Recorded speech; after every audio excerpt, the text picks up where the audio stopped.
She talk to me like I'm the master. She doing coke right out the plastic.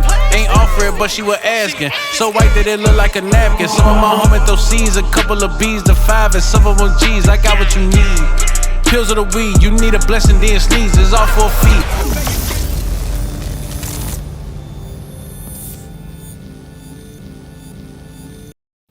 Y'all know what happened. Y'all heard what happened. Y'all seen what happened. This is episode 2, season 4 of the podcast Heat Check. My next guest, son of a revolutionary giant, man. The true definition of born in it, not sworn in it. I want to present to some and introduce to others none other than the chairman, Fred Hampton Jr.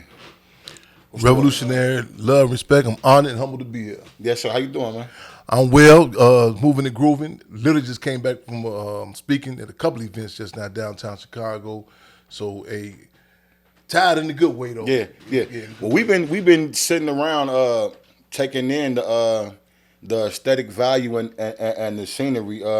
For y'all, those of y'all that don't know, we are sitting in the Hampton house, the house that Chairman Fred Hampton was raised in, which is now a landmark and a part of historical history in the city of Chicago and America, period, man. So to just be sitting in the essence of American history, man, it's a compelling feeling. So while you was doing your speaking engagement, man, we sitting here learning, comrade, excellent on the hospitality, man, and a lot of things that I wasn't privy to. Just watching the tour that came through here earlier. It's insightful, man. Yeah. It's insightful. So I guess the first question I kind of want to ask you, because here's the thing. I had 24 hours to prepare for this. Yeah. I did a deep dive. I must have watched like 12 interviews with you. And when I say, man, niggas covered everything it was to cover to ever ask you on the planet, I'm like, damn, so how do I sit down and... So really what I want you to do, like right now on this open up, man, because I was born in the 80s. Okay. So by the time I was born, history was already taking place or whatever. So, you know, you hear about the things that happened with your father or whatever, and then you see it put on the TV, then you hear about it through the music and things like that or whatever. So, but you've never really been this close to it, man. Yeah. So if you can, I kind of wanted you to break down to me who you are and who your father was and how we got here right now in this place. Well, first and foremost, let me commend you, y'all for coming through. I don't think this my story, Chairman Fred seen the Black Panther Party. I don't think it can be told enough, because a lot of times we got to do damage control from so much misinformation or lack of information we put out about the Black Panther Party. So we got to constantly be hitting it, And I want to preface with that. And just going back with your introduction, just saying, in the Hampton house, it still hits me hard, that we here. It's something I don't take for granted. I always flash back on the battles, it took us to even get us here. As you pointed out, this is the house that Chairman Fred had grew up in, and as growing up, I used to come out here, a lot, during the summers, and it's still memories, so just every time when that door creaked, my grandparents telling me and my cousins stop running back and forth through the door. I remember just even that brown corduroy blazer that he would wear, I mean, we got that in the house, and we still have that, So just even to hear it from someone else is just we fortunate, and I tell just to have those memories, and the legacy. I'm saying as objective. When I say as objective as I can, I say objective because I pride myself on a number of things being objective. Like you very rarely have ever heard me say the police killed my daddy. You have heard me say the U.S. government assassinated Chairman Fred, and that does not negate him being my father, my grandparents' son, or my mother's husband, but it kind of puts it in objective context, because the deal is we're deprived, with the black community in particular, our people were deprived of so many representatives of our community. I just spoke. I'm going to the question too. I'm just take your time, doctor. Take your time. Yesterday I was invited to speak at one of the encampments this was right now as we speak, different universities. You know what I'm saying? They're being students are standing up and they're occupying their campus. Yeah, I was seeing that on the news. And before I left Philadelphia, I just left Philadelphia a few days ago. But the purpose of me going to Philadelphia was to acknowledge the birthday, 70th birthday of Mumia Abu Jamal, who just turned 70 years old. He was a deputy minister of information for the Black Panther Party. He for the Philadelphia branch. He later was Real OG. Man, progressive journalist, covered a lot of stuff, you know what I'm saying? Even did some mainstream media, like, you know what I'm saying, coverage, but also covered the history of the Move family. I don't know if anybody hit to the Move family. This this is an organization, a family that, you know what I'm saying, is based in Philadelphia. And they, you know, I mean, they hold, you know, it was really back to nature, you know what I'm saying? You look at the footage, you know what I'm saying, in the place they lived at, that they was targeted. It was attacked back to back. You know, This is in Philadelphia. Philadelphia. They made revolutionary leaps and bounds with just like now it's cool. People talk about, you know, the whole thing about eating organic, you know, the hair dreads, so on. But this at this time, you know, I mean, this was like put stuff in context. I was watching an interview with Bob Marley's daughter, and she said she remembers as a child. They would laugh at them, you know, say with they dreadlocks. Yeah. So, you know, Move family, you know what I'm saying, different dynamics, you know, even with that, was going against the grain. One time in 1978, one of the hits, August 1978, the government came, they vamped on them. They attacked them, and they locked all them up, and became known as the Move 9. And Mike Africa, Debbie Africa, Deb Africa, whole list, Phil Africa, Janine, Janet Africa. A lot of them they took out. They locked them off in the joint.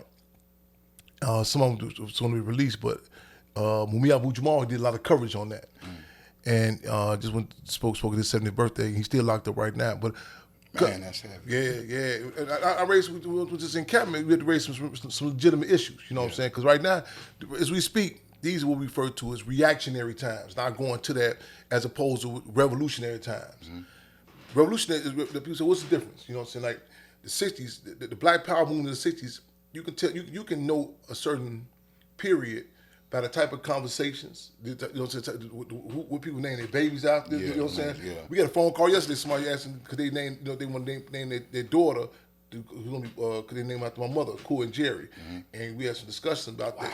Yeah, you know, that's, and I was talking about, I said, you can look at certain periods in history, and everything is political, you know, so you can look at the type of conversations, the music, the culture, like food, you know what I'm saying? I tell people, like, you know, and sometimes people say I can be over analytical, but you can look at different foods and, you know, see what's going on at a particular time. I remember I was in this restaurant, and a Vietnamese restaurant. And I said, let me check out some Vietnamese coffee. And the waitress said, "Oh yeah, this is French influenced." I said, "French influence? That's a nice way of saying, motherfucker, you know, colonizing." And you know, say call this, you know, say the impacted you. You know, say you know your type of food you eat or don't eat that's impacted by who's calling the shots over you. What type of drugs, you know, like different periods, you say, okay, man, you know, what's going on in the community? You can tie it to some sort of some sort of international policies that was going on with the U.S., you know, say where they was at, like, you know, a lot of people had this assessment that, like in the 70s, that the dope just came through, but you had it's a political analysis to that. You know, at the heels of the military defeat on the Black Panther Party, the Black Power movement. Vietnam, right? You know what I'm saying? Vietnam, you have people like William Sullivan. William Sullivan was the deputy director of the FBI. Okay. He was the architect of this program, COINTELPRO, Counterintelligence Program. And Jed who was the creator of Sullivan. In fact, they said Sullivan, I think he got killed in a hunting accident, similar to what they did on who was Dick Cheney. the head of the FBI, right? Who was the head of the FBI. Okay.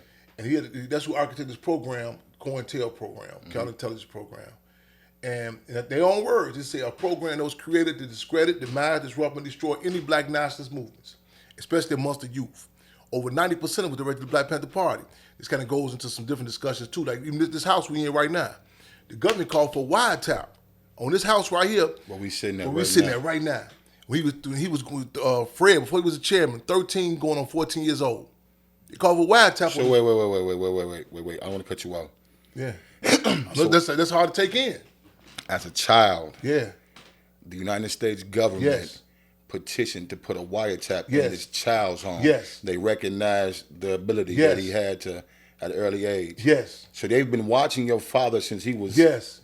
And ironically, Mumia Abu-Jamal, who I just mentioned to you, Yeah. his FBI file starts around 14 years of age. Wow. And this is imperative for people to grab this type of discussion to have, you know what I'm saying? So people can start seeing the significance of who, you know what I'm saying, who we are. You feel what I'm saying? Yes, sir. The system, they, you know what I'm saying, they know it. They know our potential before we know our own potential.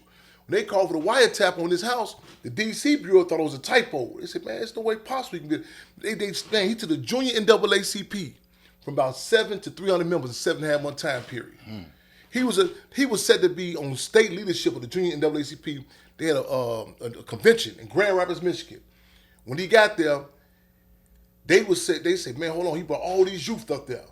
You know what I'm saying? And the plan was that the ones who called the shots, they thing was just use the youth as just bodies, like Body fillers, yeah. body fillers. Yeah. Like they said, the movie industry, seat fillers. You know what I'm saying? Bring them in. You don't supposed to have no opinion on. You know what I'm saying? Just when the camera span, you say, like we have yeah. thousands of orders. You don't supposed to have no say so. Yeah. That was the plan. The wrong man. You know what I'm saying? So they knowing he didn't have a position. So they locked the doors. You know what I'm saying? And they changed the rules where he couldn't even be state leadership. You know what I'm saying? Which it was terrible, but it's fine. If certain contradictions are necessary to become, you know what I'm saying? Because that wasn't his calling in WCP. The Black Panther Party was his calling. The school he went to right across the street, Irving Elementary. Lady went to school with him. She tells the story best. She said, man, I remember, she said, we was 12. And he seen there wasn't no swimming pool facility for black children. She said, he went up there. She said, he got us together with these branches and cardboards. And I said, yeah. She said, yeah. She said, sticks, twigs. We went up there, we protested. The police threw some tear gas out there. She said, he took the live tear gas can and threw it back in the police station. 12 years old. And, you know, this is, you know, I'm saying this to say, well, the question was like, I think, like, who am I? And the deal is, we can have a reactionary discussion on who we are as individuals without, you know, saying, once we come from, you know. And that's just not, you know, saying like even physically. They say my mother from here to here, my father from here to here. And you know, saying she's a force to be reckoned with. You know what I'm saying? I feel fortunate to follow from Tree of Two Freedom Fighters. This is my I'm the international chairman of the Black Panther Party Cubs. How they say in church, I believe this is my calling. This is, you know, I've done a lot of interviews, but this is something we got to constantly keep on hitting our people with, because I come into contact with people who really don't know what the Black Panther Party was, and because sometimes it can be premature. You know what I'm saying? Like the setting has to be right to have certain conversations. Like, you know, you could talk to some people sometimes. You say, oh, they never seen a man. Or, you know, people we take for granted, you may see the actual characteristics of something. You know what I'm saying? Or a woman. These cats who the organizer with me sometimes, they got into it, they arguing. And the guy said, man, when I was protesting them ladies, I was disrespecting them. One guy said, I was disrespecting them intentionally to pull them off their square. He said, what you really was enjoying, he said, man, you never had no black woman. The other guy said, man, I got 6 children. What you mean? The guy said, I know all their mamas. You ain't never had no black woman. And you know what I'm saying? A revolutionary organization, the Black Panther Party.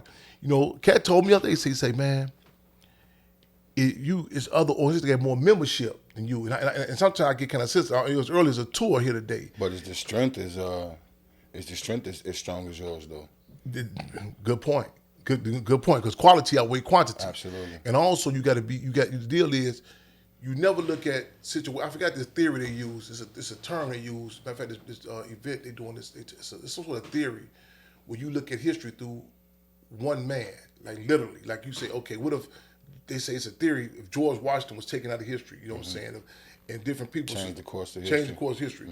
And his brother, he talking about doing this piece. He wants to sit down with us. He going through different people from our community, you know.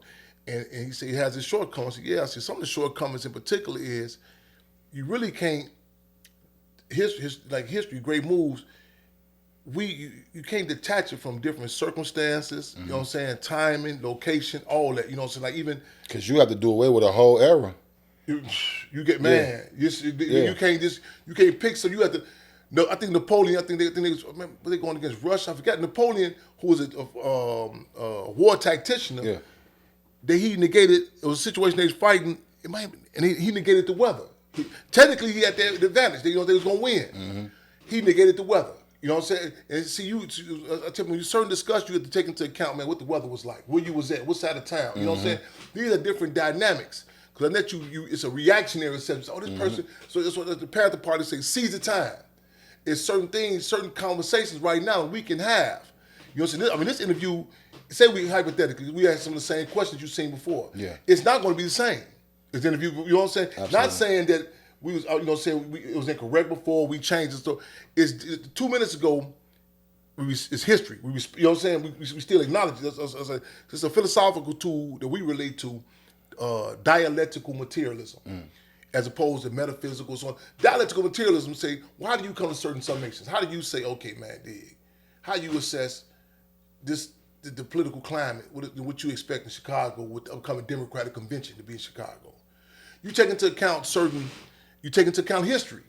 You look at the history of such dynamics as Democratic convention. I mean, it still sticks out. In 1968, that was here in Chicago. You take into account the political climate. You know what I'm saying? Right now, you know what I'm saying? Like even right now, it's discussions that's happening right now. As I mentioned last night, I went to the encampment in DePaul, and we had to cause some contradictions with various communities. You know what I'm saying? People, you know, because right now there are discussions about political prisoners. Chemical biological warfare, dynamics that have been happening to us for a long period of time. I'm going to say, which is very much a real thing in our community. Yeah, but it's been a non-acknowledged war. You know what I'm saying? Yeah. See, with us, I'd say with us, a propaganda bomb is called love and hip hop shows. You know what I'm saying? Yeah. If you were to take what's been happening to our community, for example, the Cook County Jail, which is down the street from the Humane Society. If you would take those numbers in Cook County Jail, the Nicholas Lees and countless people who've been knocked up in the Cook County Jail one way or another, and exchange it and say, dig, this how many dogs that came up dead in the Humane Society, man, they'll shut this motherfucker down. They'll shut it down. They'll say, hold up, we got a problem here. If you was to exchange the narrative of the murders in our community for one weekend and say, hey, breaking news, 18 poodles, you ain't got to say shot, 18 poodles dead, 18 white poodles dead, 2 of them injured. Man, they say, hold on. And it wouldn't be no reactionary discussion like, is it dogs killing dogs? Someone would say, man, somebody in control. The AKC, somebody pull us some strings, got the answer for this here. But with us, the script has been flipped. So I just want to say that again. I'm glad y'all here. We got to keep on hitting this. You know, on this date, I'm tripping. Tomorrow, Cinco de Mayo. Cinco de Mayo.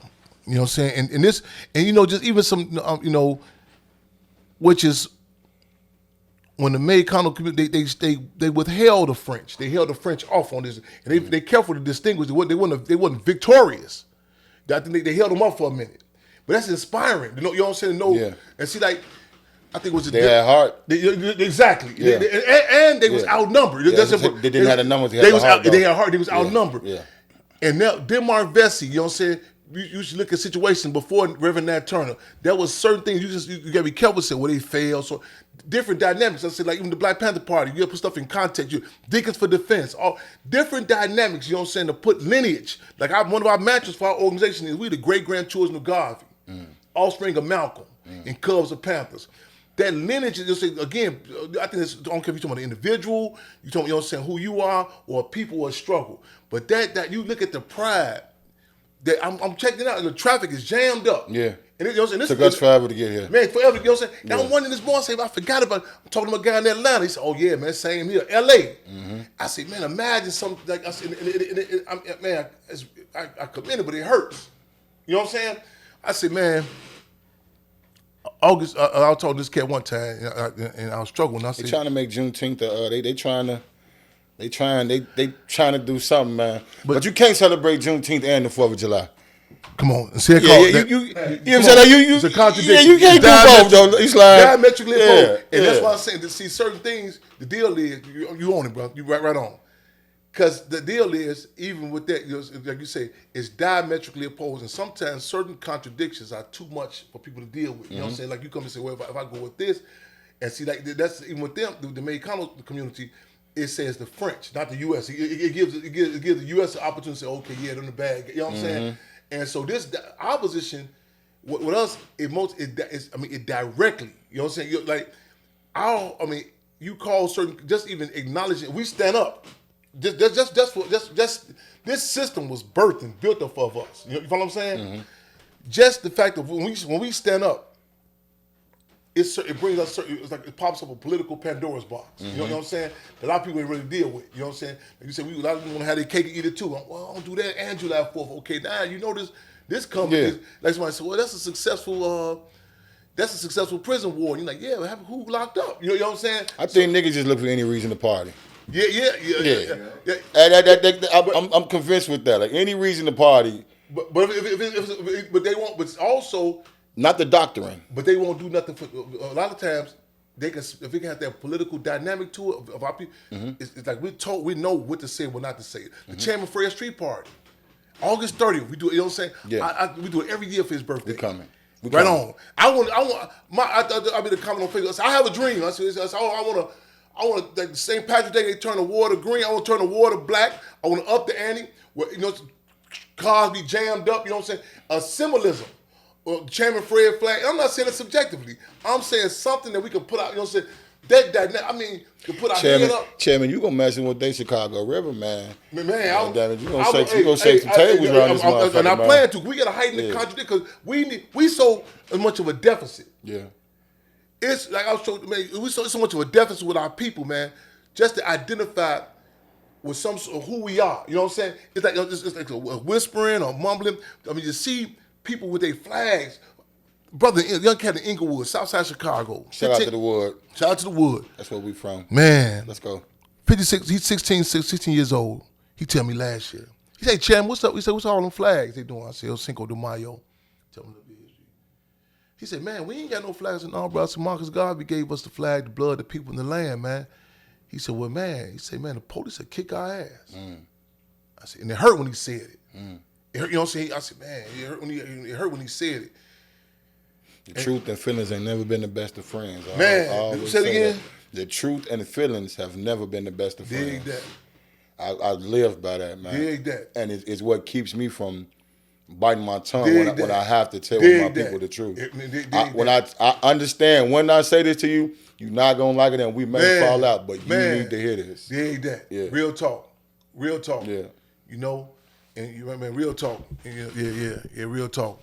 I want to ask you something right quick though. You were talking about the with the like, let's just say we were talking with the poodles and the number of deaths, and then you wouldn't subject it to, well, they doing this and they doing that, and that's a great segue into my next question, man, because here recently in the city of Chicago there was a murder of a Chicago police officer by a young black man, and I made a statement on shout out Chicago Media Takeout. I made a statement on Chicago Media Takeout that was saying they seem to find these cop killers awfully swiftly and with precision.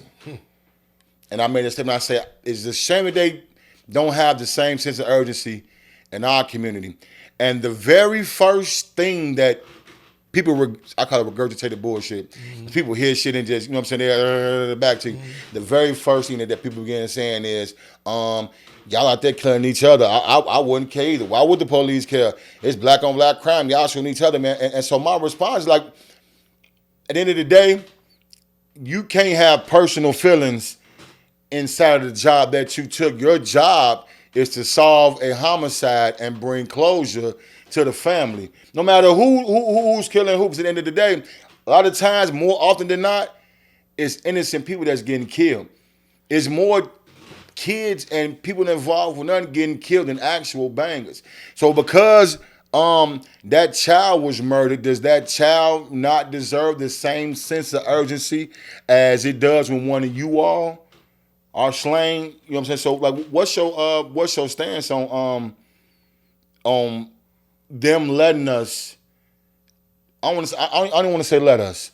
On them not on them. On those particular police officers policing our community with that type of mentality.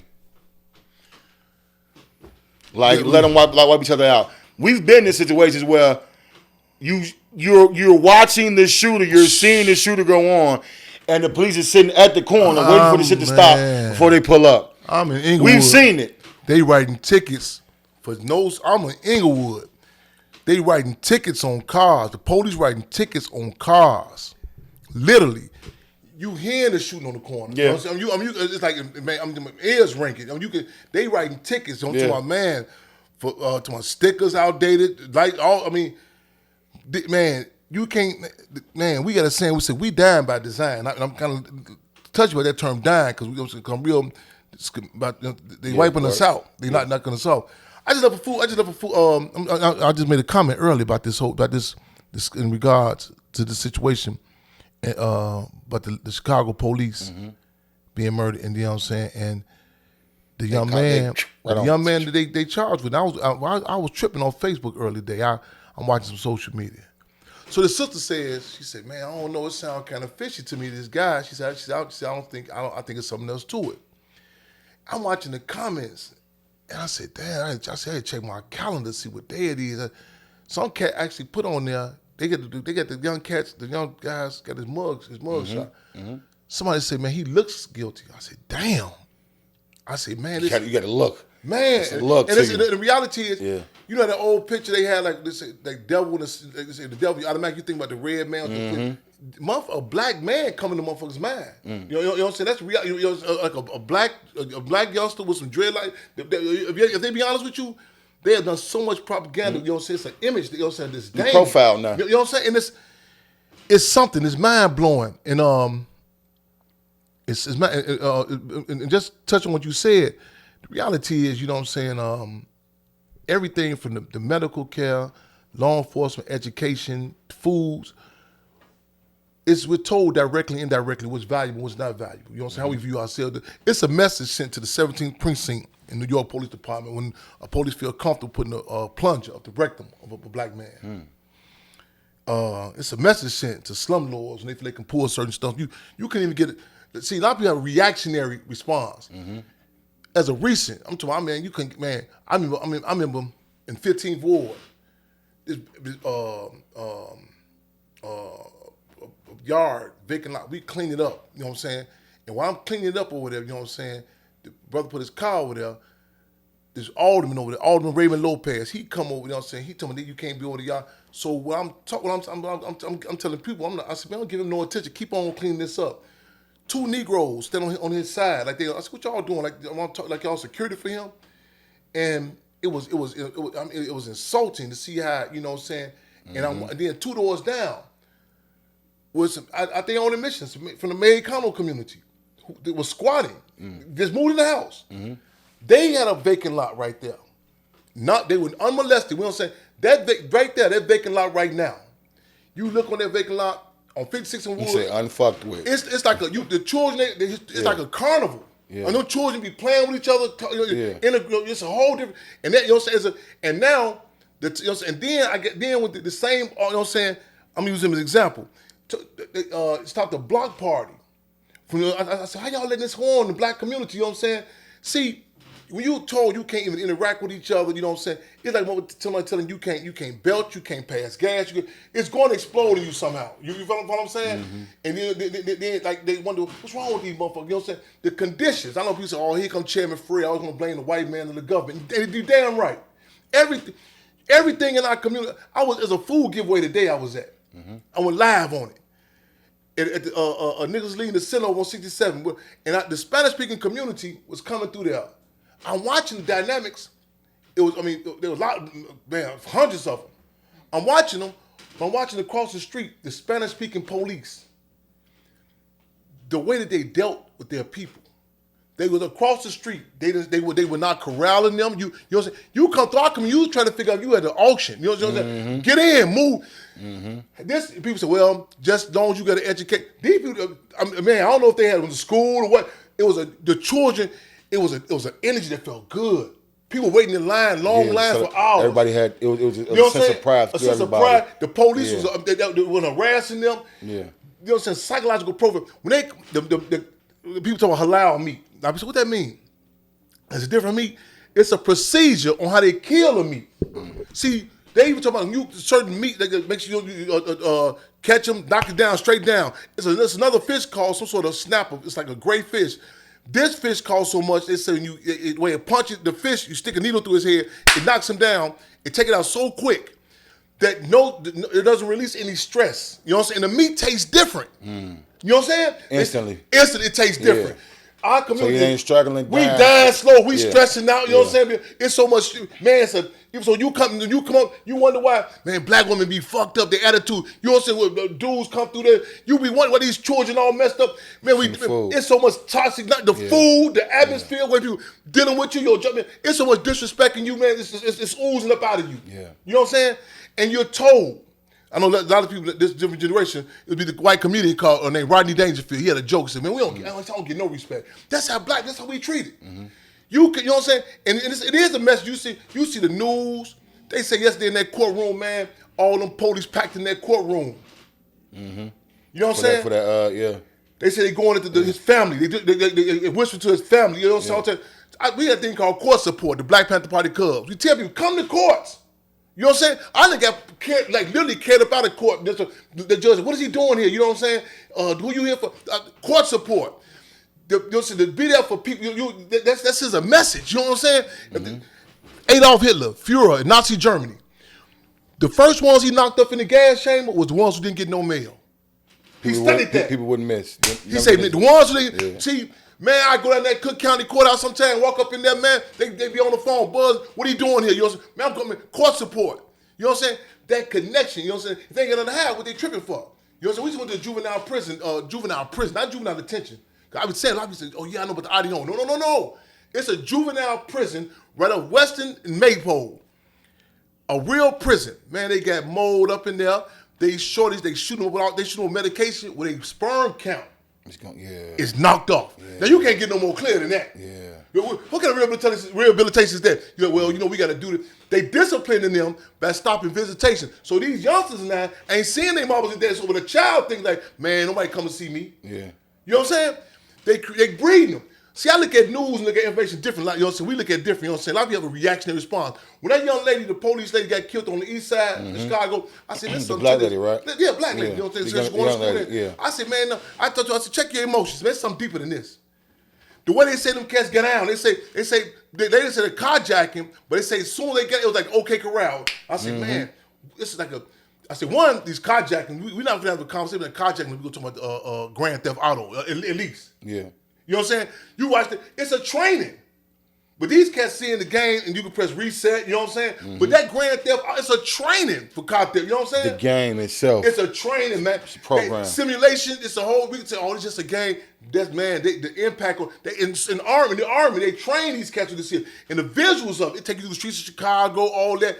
You can't just, man, they got some of these trap houses. Man, them cats be hustling. Them cats be up in there with them Google glasses on. Yeah. Man, they sitting in their own world watching. This a whole nother level of pornography. Yeah, they say sitting up in them chairs. And that bitch, they busting off. And I ain't never had no interaction with no woman. Wow. It's so clear. Ain't never had no. So you put them around. They ain't no talking to it, no interaction with no woman. You know what I'm saying? So in essence, they just losing all social skills. All social. They never had no social skills. You know what I'm saying? You wonder what's wrong with it. They come out there, so they get out on the street. They see them, man. Because like ops, really, you would think it's a civil war between black men and black women. This like the Crimson Bloods in the 1980s. You know what I'm saying? I'm telling you, a conversation. You can take a listen when a cat talk about a woman and vice versa. It's like ops. Yeah, like now it's no more love. What? The guys call their girl bro. Man. You feel me? And it's ops. It's not only more than you the adversary. You know what I'm saying? I say because this is a different child from somebody coming Marvin Gaye and Tammy Terrell. You listen to and even like you had different songs. You know, saying competition. You know, saying we judge get blah blah blah barbershop talk, beauty shop talk. It's antagonistic. You know what I'm saying? And I was trying one time in the conversation, and somebody said, I say I can't relate to nothing as elementary as gender. Gender. I need a political, even race nationalism, a political analysis. Like you said, well, you know how men do women. I said, what about our people? You don't hear them in Palestine.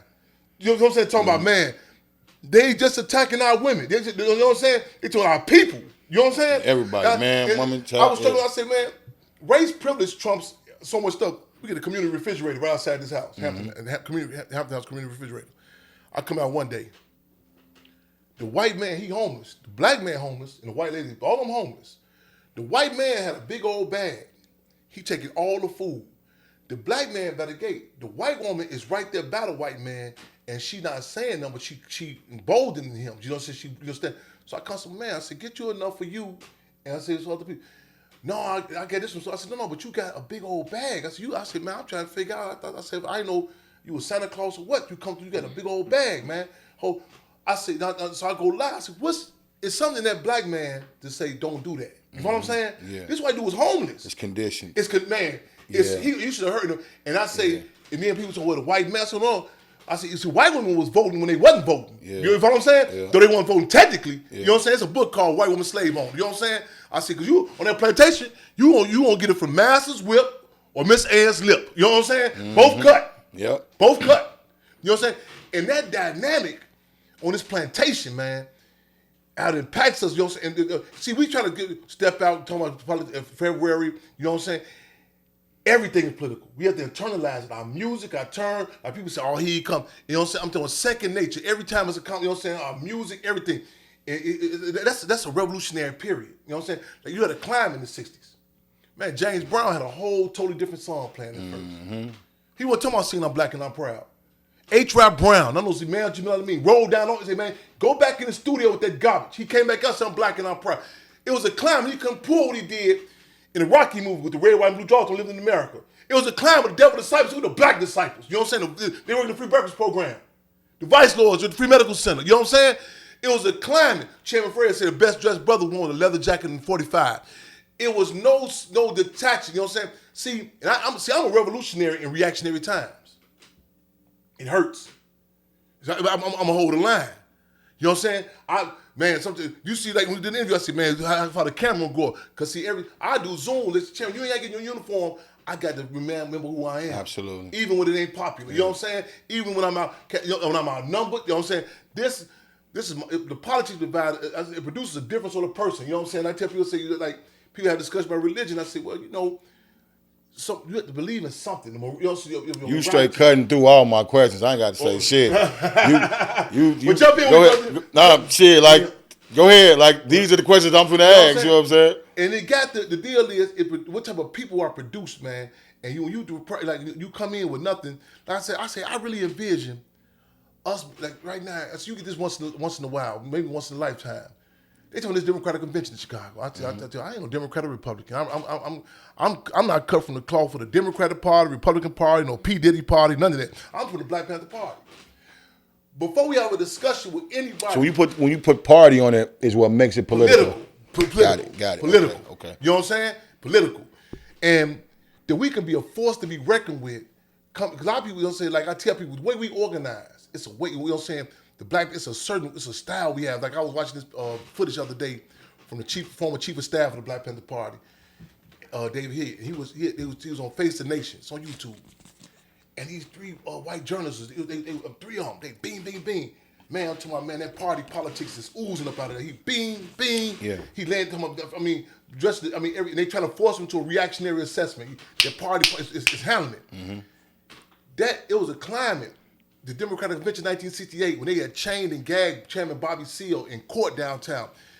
We was a force, just like people talking the word sellout. We was such a force to be reckoned with. They had to come and grab people. A lot of people, they come in not even as a separate entity.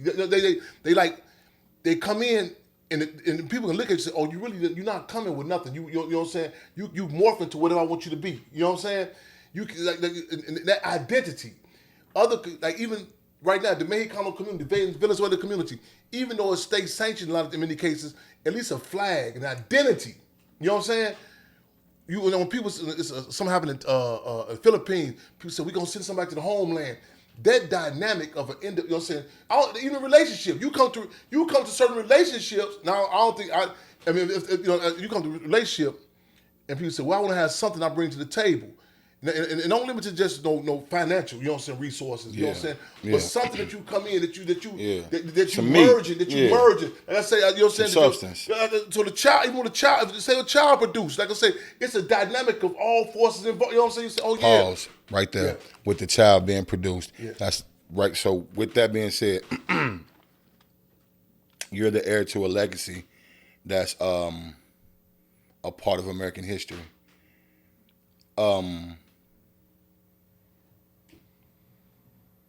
Were you prepared? Were you groomed for your role coming up, or like how like is your pops left some awfully big ass shoes to fill, and I would imagine, man, the stress that come along with just being who you are has to be stressful. Yeah. So how do you deal with? Because I don't think you had a choice, bro. I ain't gonna lie to you. I don't think you had a choice, man. Yeah. So how do you just deal with that realization and then knowing it could never be another way for you, and there won't be another way for you. This is your life's purpose. You know what I'm saying? This is what you was born into. But the history that comes before you is tainted with so much hatred and so much. You know what I'm saying? How do you just take that and continue moving forward? Because I'm sure the politics that we were talking about, as far as the government goes, concerning your father, I'm sure that's one of those things that's been passed down to you in your position. Man. So how do you, being the heir to that legacy, how do you deal with that? How do you stomach that? How do you go about just like when you by yourself and this shit be like, oh my fucking God, you know what I'm saying? Like how do you bounce back from those moments, man? You should have seen the first time me and you didn't talk. Yeah, no. Hey, dig, man, dig. Now, man, I just say in church, what's your calling? But this is my calling. Yeah. But I dare not romanticize it. I said in the poem one time, a lot of people want to know, how does it feel to be sired by you? To be loved by the people and sweated by the you know who. The heat that come with it, man. You know what I'm saying? And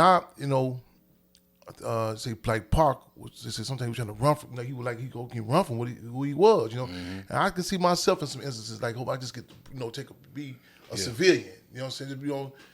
And man, but you get the reality checks of who you are, you know what I'm saying? I remember, I talked to this sister the other day. She just seen this hood movie they got me in. Shout out to Walker Rufus, part one. What is it called? Walker Rufus. Walker Rufus. Billy Ray Valentine. That's his name. I'm laughing because people just told me that's the name he got from Eddie Murphy character or something. But that's yeah. But he's a producer of this movie. He do these hood movies, and he. What's it streaming on? Tubi. Shout out Tubi. Yeah, I'm on part 2. I'm in part 2, but watch part 1 and part 2. Okay. And so she hit me up. She said, she remembers certain things. She said, I remember we was walking, and we was cutting school. Me and my about 4 more people. And she said they remember the police pulling us over. And she said, you said an alias name. And she's like, why you back then, they say, why you sitting? I was like, y'all don't know? You know what I'm saying? And it's like stuff growing up of, you know what I'm saying, like knowing that the heat that come with that. I mean, one brother, we laughed about it recently because he just was in the hospital. We laughed about it. I was driving, we going out west. He said, why you keep looking in the rearview mirror? Don't you got your license? I said, exactly. Yeah. Because I got my license, you know what I'm saying? And it was rough because a lot of people not even knowing that. One brother told me, he said, man, I remember, he's down, he was in the hospital, told me, like he's getting old too. But he said, I remember I didn't know who you was. He said, and the police had pulled us, so we was hanging out in the corner. They jumped out and they grabbed you. He said, we 12, 13. He said, they threw you on the wall. He said, you should be ashamed. The police said, you should be ashamed hanging out here with these guys who your daddy was. He say, and you say, you should be ashamed being the police. Don't you know who my daddy was, you know? And touche. Touche. And he say, I didn't know who your father was. And the heat that come with it, I can tell you so many situations, man, but I just, they had expungement hearings. Mm-hmm. I just shout out to Big B. I just attended one out here at the Washington Library a couple weeks ago to start the process of my situation, man. They clutch, bro. Man. They clutch. Those expungement hearings they expensive as fuck. Man. To begin with. Yeah, so I gotta go back. Look, I went to this on this Zoom court hearing. Yeah. Whew. I'm telling you, you talking a reminder? Yeah. I'm sitting there, so about 50 people. They bringing up everything. Man, I'm looking like, who is this here? You know what I'm saying? Yeah. All the stuff they done charged me with before, and not in our community, it's so normal. We take it as normal, but they building a resume of who we are. You know what I'm saying? This is a dossier of you know what I'm saying. And a lot of people say, well, you innocent the world, but the police got the power to change your whole. That's the first time I had ever really laid eyes on my rap sheet before, bro. Like literally. And man, damn. And you look at. And you say from the outside looking in, you like, man, who is this? Yeah, I'm not even the same person no more. Man, you know what I'm saying? Somebody try to explain, hold on, man. I do podcasts, I do stuff, I have family. You read, and you look how, the history, like the slave records, these records, how the narrative. Keeping receipts. How they would, what's passed down to generations. And they reading this nonsense, you know what I'm saying? And I'm sitting there, and it's cutting me. You know what I'm saying? I'm remembering these false charges on me. You know what I'm saying? I remember I'm hearing this stuff, and so I'm thinking just going through the process. Then they said it, and I'm like, the charges they done threw out on me. You know what I'm saying? So I'm thinking, man, in my mind, you want to apologize and say, man, this is a shame what you've been through. You know what I'm saying? You know what I'm saying? All the stuff they done charged you with, blah. Yeah. There never came to no conviction. Man, yeah. The conviction about Trump the charge, they say when they sent me to the penitentiary for the aggravated arson, they claim after the verdict came down in Silicon Valley about the LAPD beating the Rodney King, and they said, you know what I'm saying, I supposed to firebomb these stores, in which the store owners say the store opened back in 5 minutes. They say it's questionable if it even happened. Let's know I done it. This was in court. They say it didn't even take place at all. It's questionable if it even happened. So I'm sitting there and I'm thinking, I'm thinking going through the process, and then the insult, because it was like a routine. They knew who I was, but didn't know who I was. You know what I'm saying? Because once when I got on the phone, actually I was mad because he called me in the morning and it was like bass in my voice, and I know that's I said, my voice already got bass. But I just woke up. I said, I said, you know, I ain't had no water, nothing. You know, and that's just I said, hey, here we go. And I'm hearing this resume. It's bogus, you know what I'm saying? And then they asking questions like, was anybody hurt, blah, so they talk, I said, hold on, maybe I say, I didn't know we was coming in for this. I said, really, are we in trial again? Talk about this whole case. And then it was asking, like, what do I do? And I'm trying, so I'm like, sometimes I'll be in arenas, because I said, I don't think I'm going to write my own book, I'm going to write, because my other people tell, I just live out of school speaking to children, you know what I'm saying? I serve the community, the people. And then the ultimate blow was, well, we don't know if this would benefit the community. I said, whoa. First of all, we're not even from the same community. You know what I'm saying? Yeah, what you see different than what I see. You know what I'm saying? First of all, but you can go anywhere. I'm speaking to Ireland. I'm in Ghana. You know what I'm saying? But this once this book, like in that movie, He's Got Game. At the end of that movie, that quote, when Denzel Washington carried, they say in the paper, they say he had escaped or something. They said, man, he didn't escape. He was running around with everybody. You said, there go in the paper. And you put that on that paper, you know what I'm saying? It's, man. Black and white, it's law now. It's official. Yeah. I felt, I had to go take a shower. Yeah. I said, I'm holding my tongue, listen to this resume on me, you know what I'm saying? Yeah. I literally had to go take a shower. Literally. Yeah. Like I said, it's the first time I'd ever laid eyes on my rap sheet, and it's got you from back to whatever, and you think because time go on and you don't really think about it no more that it's just they tell us to forgive you. We don't know what happened in our community yesterday. Yeah, for sure.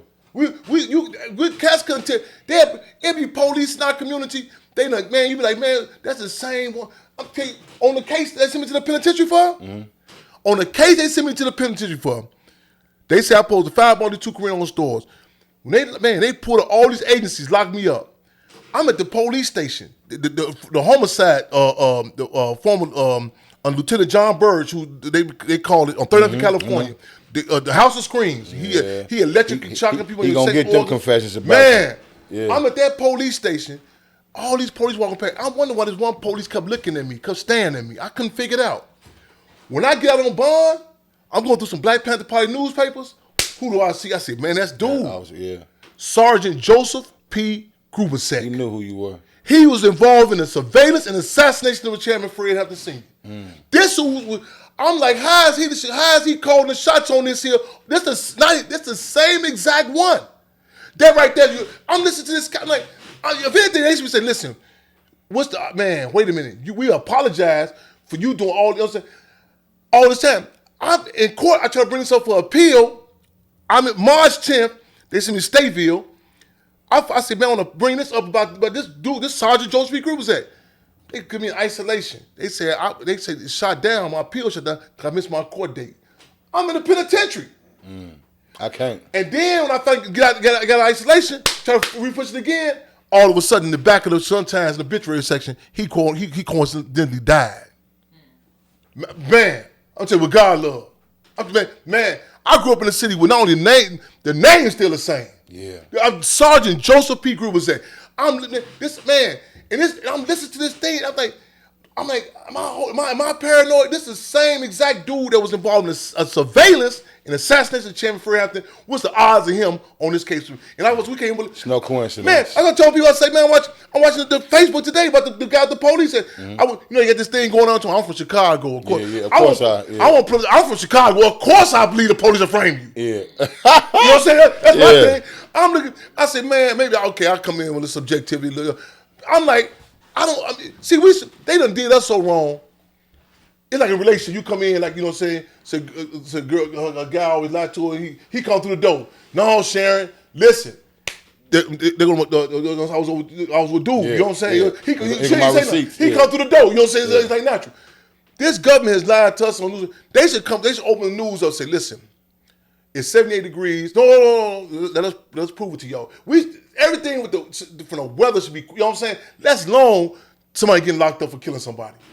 You know what I'm saying? That through the door. It should be through. Let us go overboard to prove this. I'm talking about I know we got a history of, you know what I'm saying, case after case, and this is how we get out, but we working on that. So, but look, with that being said, I want to say this though. So,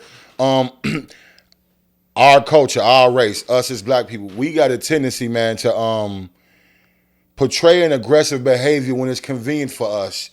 But then when we're handled by that aggressive behavior, we tend to play victim to that.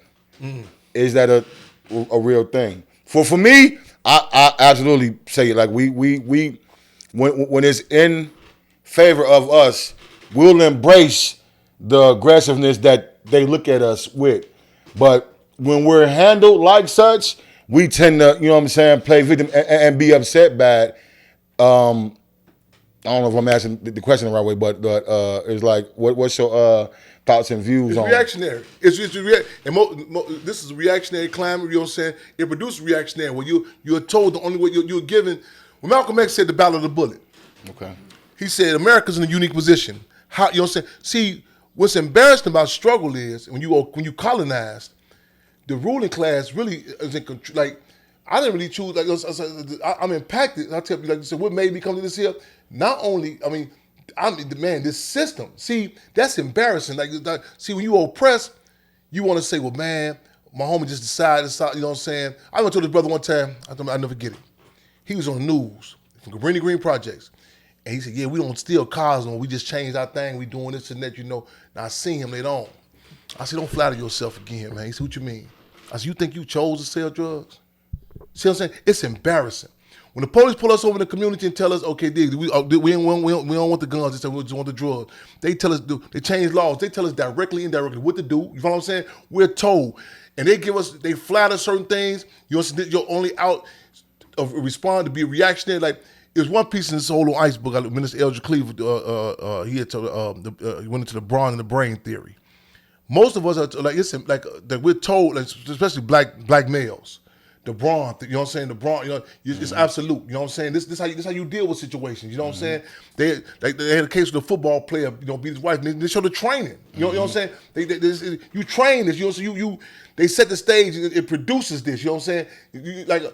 I was talking to my cousin on the foster care system, and they was explaining how they lay out a lot of children. They don't talk. You like, why they don't talk? Because the dynamic is a certain age when you cry and nobody responds, and your mind say it's no need of that. You know what I'm saying? It's no need for communication. Nobody's gonna respond. When they give you certain dynamics. You know what I'm saying? Like, okay, you're gonna get. I tell people with children, negative attention is still attention. Absolutely. You know what I'm saying? In our community, in a lot of cases, treat like children. You know what I'm saying? They just like, sometimes you get, like you said, I got to act the fool with them. You know what I'm saying? Okay, you try voting. You feel what I'm saying? When I was in Ferguson, Mike Browntown. The guy said, we shouldn't have done this. We shouldn't have tore up our community. I said, okay, why are you down here? He said, damn. I said, this why I ain't vote for you. I said, election time ain't till next year. You know what I'm saying? So a lot of people like Dr. King said, riots. I like we said rebellions, uprisings. But Dr. King said riots are the voice of the unheard. You know what I'm saying? And so every once in a while we get opportunity with a political assessment. You know what I'm saying? That's what like they tripped. The Black Panther Party was a problem because it wasn't this reactionary organization. You know what I'm saying? And sometimes you can proactive. speak a language. One time I was in a location that's a reactionary place. And I had to talk some cats language. I said, damn, Cherry, I never seen you guys. I said, now you got to talk these cats language. You know what I'm saying? So a lot of times, and you don't want to become that. You know what I'm saying? But you have to take into account the conditions. It's like this one guy was in Stateville prison. He was in isolation, and they call it a strip cell. No nothing. I'm to no boxer draws, no nothing. And cats was talking about him, how when the guards came through, he would create these things like the shampoo bottles. He would throw feces on them. They going in beating him. I said, what is he in there with? They say, huh? I said, what is he in there with? They beating him. They have created, you know what I'm saying? He has nothing but his shit and his piss. You know what I'm saying? This is created. You know what I'm saying? So you have to put in, some people say, well, no, you shouldn't have done that. They go and beat this dude. I mean, they beating him down. He's in a strip cell. It's things that people, you put stuff in context. A lot of times people have a reactionary assessment. That young lady, that police who got killed, them two boys that they gave that case to, they just was released from that prison, that juvenile prison. They out? They just got released from that on west side of Chicago with all white women psychiatrists. See, we don't want to go into this. You know what I'm saying? I told you, we just want to say, they did one time on America's Crazy Videos one time, years back. They had this baby from Taiwan. He's smoking cigarettes. And the whole, whoa, you see the baby? He's 2 years old. He's smoking. The whole world talking about it. Yeah. It was a big phenomenon. He was getting paid, mother getting paid. Man, they went over there to Taiwan. Other people thought, shorty ain't on nothing different. All of them were smoking. All the babies smoking. They looked around. It was tobacco ads all around there. Yeah. They said, whoa, that stick out is out. You know what I'm saying? Yeah. You look at the community. You can create what you can create it. Yeah. Power is a motherfucker. Great. So, with that being said, this is going great. Your father had a slogan that you hear ring out throughout the movie. Just whenever you hear his name, this slogan is synonymous with his name, and the slogan was "Power to the People." Okay, so I want to just give me what exactly is power, and who are the people? And what does it mean to put the power back in the hands of the people? Like, are the people just black people, or is it black, brown people, or is it those that oppose the police or whatever? Like, who are the people, and what does it mean to restore the power back into them? That's a great question, because see, in reactionary times, which we are in now, it'd be hard to, you know what I'm saying? This is a climate where you know what I'm saying, that fights that intensely fights against structure. You absolutely. You gonna get attacked for just saying a man and a woman. You know what I'm saying? Let's go on black and white. Don't say that. You know what I'm saying? See, one of America's policies is to create chaos and then restore order. Go to Iraq and say there's no difference between the Shiites and the Sunnis. And that sounds beautiful. Oh, we all together. That you don't cook food that way. You know what I'm saying? Bring me the baking soda, the eggs. Don't say that. That's disrespectful to the eggs. Put this in. When you said 2 eggs and 1 cup of baking soda, the baking soda might get it. To acknowledge contradictions. See, when the U.S. government tried to create an antagonistic contradiction, say with the Black Panther Party and the Black Stone Rangers, when Chairman Fred went to go meet the leadership, Jeff Ford, Chief Mali, when they met, the Stone's position was they're about the people too, but they're about making money. Chairman Fred, they don't make them a bad individuals. You know what I'm saying? To acknowledge that contradiction. You know what I'm saying? So every community has contradictions. You know what I'm saying? Differences. You know what I'm saying? Stones and disciples, Crips and blood. We come from a history what Sheikh Anta Diop talks about. It doesn't have to be antagonistic. In other words, we can hop on the elephant, go where we going. Now, we ain't got to take his tusk off. You know what I'm saying? A man can be with a woman, have a conversation, or they getting down with each other. You know what I'm saying? I gotta conquer you with this society. Come, conquer it, you know what I'm saying? Take it over, you know what I'm saying? Who's in charge? Who runs it? You know what I'm saying? First you gotta acknowledge contradictions with who are you with? The people or the state? And the people who you think, you'll be surprised. That's something that a lot of us. So who are the people? The people, the mass of people, as opposed to the state, the machine. The people. So the people is not one particular color. No, the people, it's a deal. It's colonialism. The colonists become the ruling class, and actually, it's more small than you think. You know what I'm saying? But they operate. You know what I'm saying? But you got so many of those who want to be with the machine. You know what I'm saying? The system will fuck them, but they'll never let them get in bed with them. The system will fuck them, but they won't let them get. You know what I'm saying? You can do all yours. See, Clyde Davis would never let a P. Diddy in bed with him. What you say? I think Clyde the reason why Diddy in this shit now. Man, the ruling class. Listen, the music industry. See, colonialism, neo-colonialism. You know what I'm saying? This dynamic, the ruling class. You go to Mexico, whatever community, in Haiti. The role, you know what I'm saying, the colonizers would put the Papadopoulos, Duvaliers, whatever, is the fronts. But you start seeing what real string pullers is. It's mind blowing. It's consistent. You know what I'm saying? But the deal is, these individuals these are not the people no more. We got to come to. A lot of times we don't want to come to grips with that. We want to say, well, let's all come together on our basis of our color. Let's all come together based on our religion. You know what I'm saying? But the deal is, whether you're Saudi Arabia, whether you're in Chicago or the Congo, you know what I'm saying? There's a difference between, you know what I'm saying? You heighten it. You got to be. A lot of times we don't want to have this. We want to we call heighten the contradiction, because you start seeing like, oh, you really want that. You know what I'm saying? And there are individuals who want to be a part of that. You know what I'm saying? See, I'm coming from the cloth of Field Marshal George Jackson say, capitalism is so much such a foul piece of pie. Even if I could have a piece, I'd rather not. The masses of people, that's who keep this machine running. And we have to fight for that clarity. But a lot of us, we don't want to fight for it, because it's going to be some stuff that's going to come out that you might don't want to know about. Maybe some family members. Who are not, you know what I'm saying? It's a post on Facebook going on right now. It says, anybody who crosses their siblings can't be trusted. And I put on there, I said, yeah, that Fredo phenomenon from Godfather. It's a reality. And are we willing to come to grips with that? You know what I'm saying? It could be something as, you know, I mean, your friend, your homie, but there are situations. The guy who wrote Eyes of My Soul, the former FBI agent, Tyrone Powers, he said even his children, his brother was different from him. He said his brother when they played Cowboys and Indians, brothers were related to the Indians. He said his brother told him about Fred Hampton. He said, but it's his brother, you know what I'm saying? And see, it could be, say that you impacted by not only DNA, but your first contact with something. It's National Geographic got this situation, this show I'm watching one time episode. I think it's a wildebeest. They had one baby at a time, one offspring.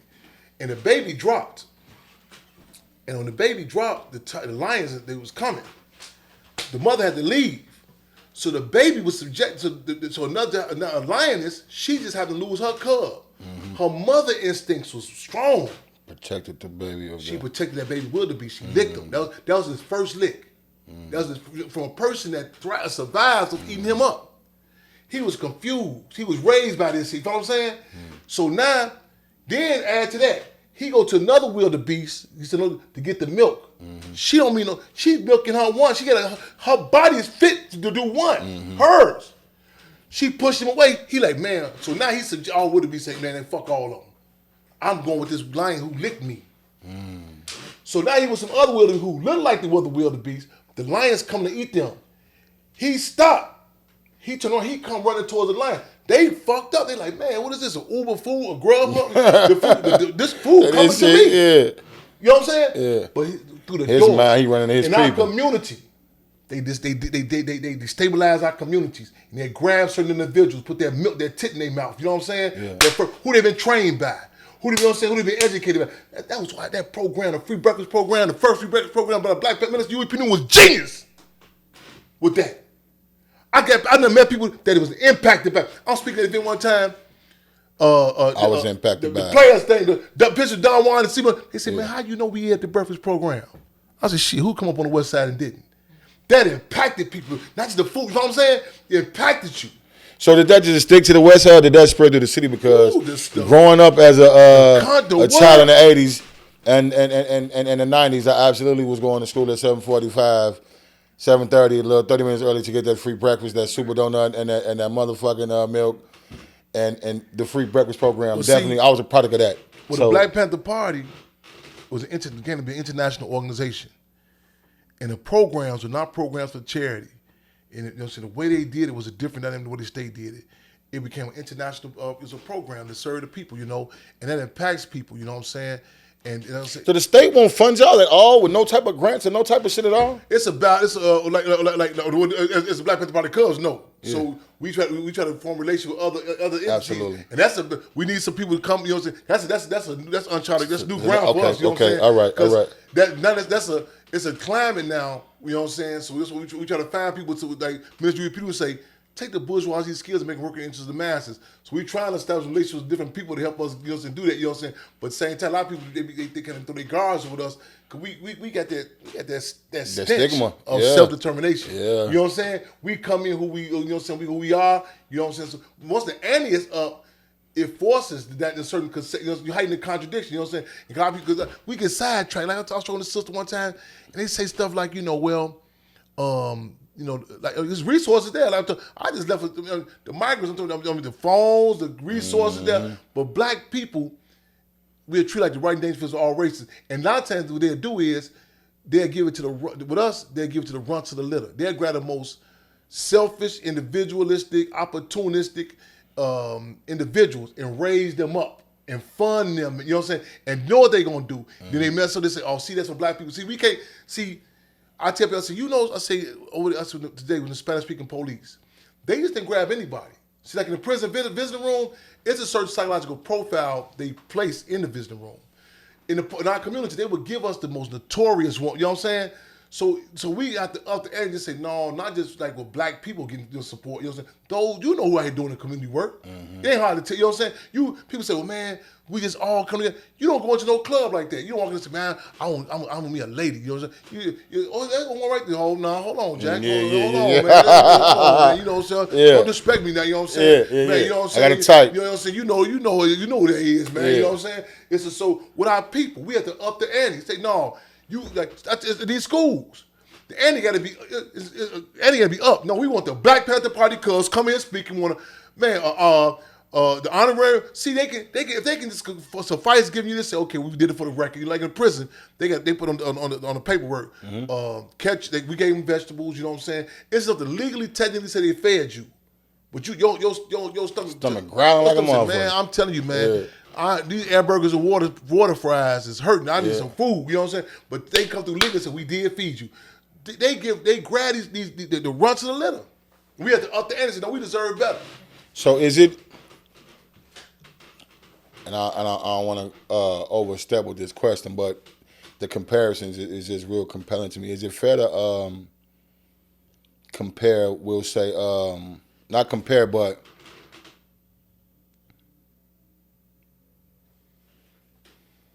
Huey P. Newton being the Elijah Muhammad and your father being the Malcolm X of this particular movement in so many words? Give me that analogy again. Okay, so in the Nation of Islam, the teachings for the nation was the doctrine came from the Honorable Elijah Muhammad. Okay, and then in the Black Panther Party and the organization, the teaching and doctrine came from Huey P. Newton, correct? Okay, so but then the forerunner, the one that's chosen, not by the person, but the one that's chosen to carry message inside of that organization would be the brother Malcolm, and the one that was chosen inside of you all's organization would be your father. And then absolutely to have the government silence both the same way. Would it be fair to? It's certain.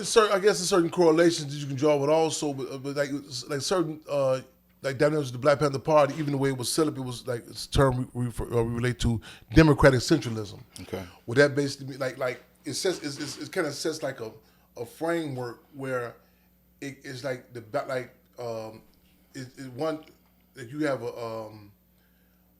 like the central committee, and you like a balance of power.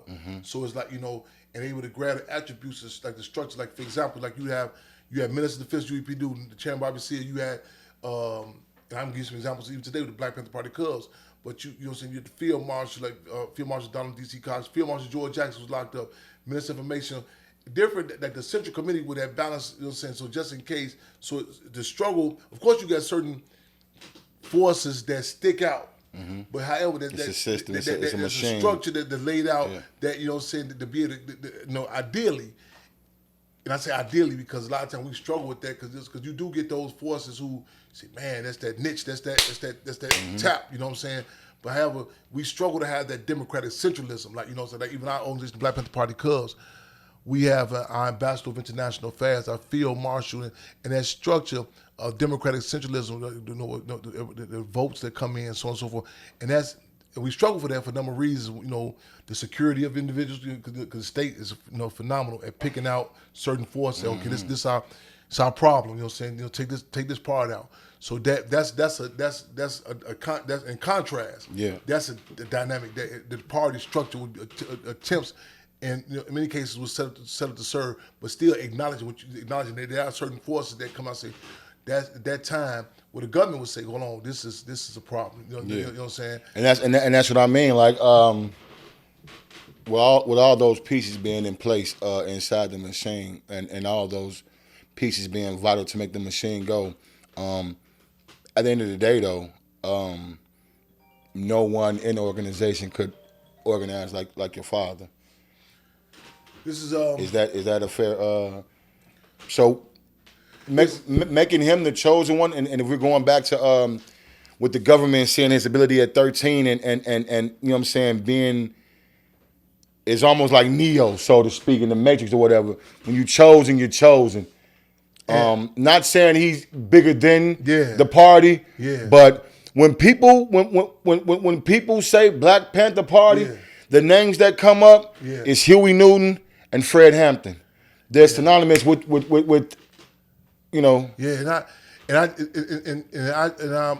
it's cartoons on the Boondocks that take the character and the name of I don't want to negate, like I just came back from Philadelphia. And to be fortunate from that, like I say, that machine, that party, like it's the dynamics. Even some who don't even know the role that they played. Like I was struggling with one of my cousins, Dada G. This is his father. I don't know if you say Sekou Odinga. You have to say Sekou Odinga. I'm hearing all these names that came out of Pac's mouth on these albums. Oh man! So that's why they synonymous with me. But I don't know them personally, but I can rap these same names to you. It's like when it's something like I tell people, like even with the state, there are certain forces, whether it be the J. Edgar Hoover's, Edward V. Henry, that democratic machine was so early the way it worked. You know what I'm saying? It's like, man, how it oppressed the people. There's certain dynamics. You know what I'm saying? Like you said, that's like the season of time. It's certain. So it was fit for that. You know what I'm saying? Like even like. The Democratic Party was amazed with how the Daily Machine, how it worked. You can see the impact of him to this day. He was a phenomenon. The Daily but see, you had also taken into account the city of Chicago, the history of Chicago, Mafia, Irish, the segregation. Yeah. Dr. King said, man, I ain't never seen nothing like this one. Yeah. He said, I've been in Alabama, I have never seen nothing like this one. You know what I'm saying? And how the Daily Machine, you know what I'm saying? How Machiavellian it was. You know what I'm saying? How they would work the Negro. Man, Daily had the Negro preachers denounce him. Yes. You know what I'm saying? King and Blue King, he said, man, you know what I'm saying? That dynamic, you know what I'm saying? So not negating who Daley was, Mayor Daley, but the Mac of the. And we talking about Pops, Mayor Daley Sr. Yeah, absolutely. And you have to take it. So I'm saying it's certain dynamics that you say, wait a minute, you put in context of certain locations, timing. Is the whole, you know what I'm saying? Like I said, I'm a revolutionary in the whole totality in reactionary of it all. time, like a relationship. You come in and say, man, no, this dude. You say no. You look at I tell like people say, man, they try to get like I tell people, I say I am a servant of the people. I'm not a dictator. You know what I'm saying? And and like it's certain. I look at people like I look at like even you look at yourself. Say, how does that impact you? When you know what I'm saying? I'm look at yourself and certain things. You're like, no, this is the time, and this bring out the best in me. You can't, and you might not that you can't even tangibly tie it down, especially in our community. Like they talking about, like even with Mayor Daley, his wife, Sis Daley, whatever. Yeah. The dynamics Maggie. of her, Maggie, the dynamics of that phenomenon. You know what I'm saying? And they won't tell you, Mayor Daley's senior, they'll just tell you about the boss, him as an individual. Mm-hmm. Maggie Daley worked for the Chicago Tribune. I remember that. That's who interviewed Bill Cosby when they come. You know what I'm saying? Yeah. See, these are dynamics. See, when you hear this stuff, this impacts you. Like you look at the chairman for and the Panthers be speaking. That wasn't no abstract bravado. They was saying we some bad motherfuckers. This what it is. This was not just it's an organization back. I'm talking about you was a dynamic. Man. This was common. See, you sometimes I be around people I can tell and I say certain stuff. You're like, oh shit, that fear factor. You know what I'm saying? You know what I'm saying? Like, damn. You know what I'm saying? It's pretty much. You know what I'm saying? I was in certain cities. And I said, oh, be cool. You know what I'm saying? You going too far, but you got to assess certain things. It was a revolutionary climate. Where, man, even the stupid and the agents had to up. You know what I'm saying? It was a certain dynamic. You know how you presented your man. You couldn't holler. It was a relationship. One of those sisters talking about, man. You hollered Jane. Ooh, you don't want the Lexus and you don't want shit. You hollered Jane. Which one? Brother be at the breakfast program, but she, you know what I'm saying? The brother, so they say he be sending it, man. All them papers on the good. You know what I'm saying?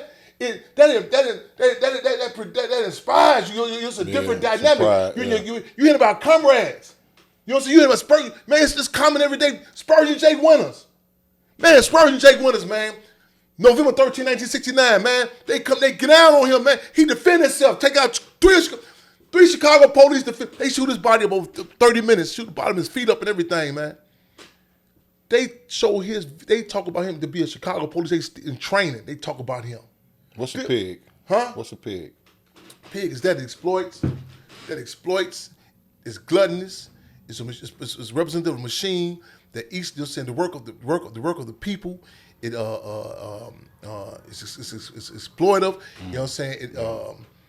It's a combination of the Panther Party. Talk about, you know what I'm saying, some of the three major dynamics they was exposing. Greedy avaricious businessmen, demagoguing politicians, and the fascist PA cops. You know what I'm saying? These exploitive representatives of that are in our community that, you know what I'm saying, you go back and look at, you know, so you say, man, wait a minute, I don't see the work, the pig ain't doing it, you know what I'm saying? You know what I'm saying? Call it slop with everything. Everything our culture, our resource, our talents, they don't leave us with nothing. They gut us, they eat us, you know what I'm saying? And they oppress us, you know what I'm saying? It's the pig. And Minister Repeat went through, they say, man, I read this piece, so he told me how he was fighting to figure out something that transcended the race question and say, what dynamic can be laid out, you know what I'm saying, that just come through. Nasty ass, sloppy goddamn pig. Everything, when they come, it's not even, well, they maybe have, like a bad date. Every time it's an encounter, I don't care if you might just say, well, just get a contact card on you, that's all. They not really locking you up this time. I don't care if it's a program. Well, they did that shit to us hundreds of times. And you go back, contact card, and they put it with the gang. With the gang and shit. Man, it's some fun. They coming down. You know what I'm saying? So that's the whole machine. At the expense of your life. Yep. You going to get a job. You're like, well, we got you listed as a member of Latin King. Like, what the Latin King? At the time, there was something going on 18th Street. You get off the bus over there. You know what I'm saying? They done put you, classified you this. Yo, they done ate you. One thing that I noticed when doing my homework for this interview, man, you make a point to say your father was assassinated. So what essentially is the difference between an assassination and a murder? Political hit. Okay.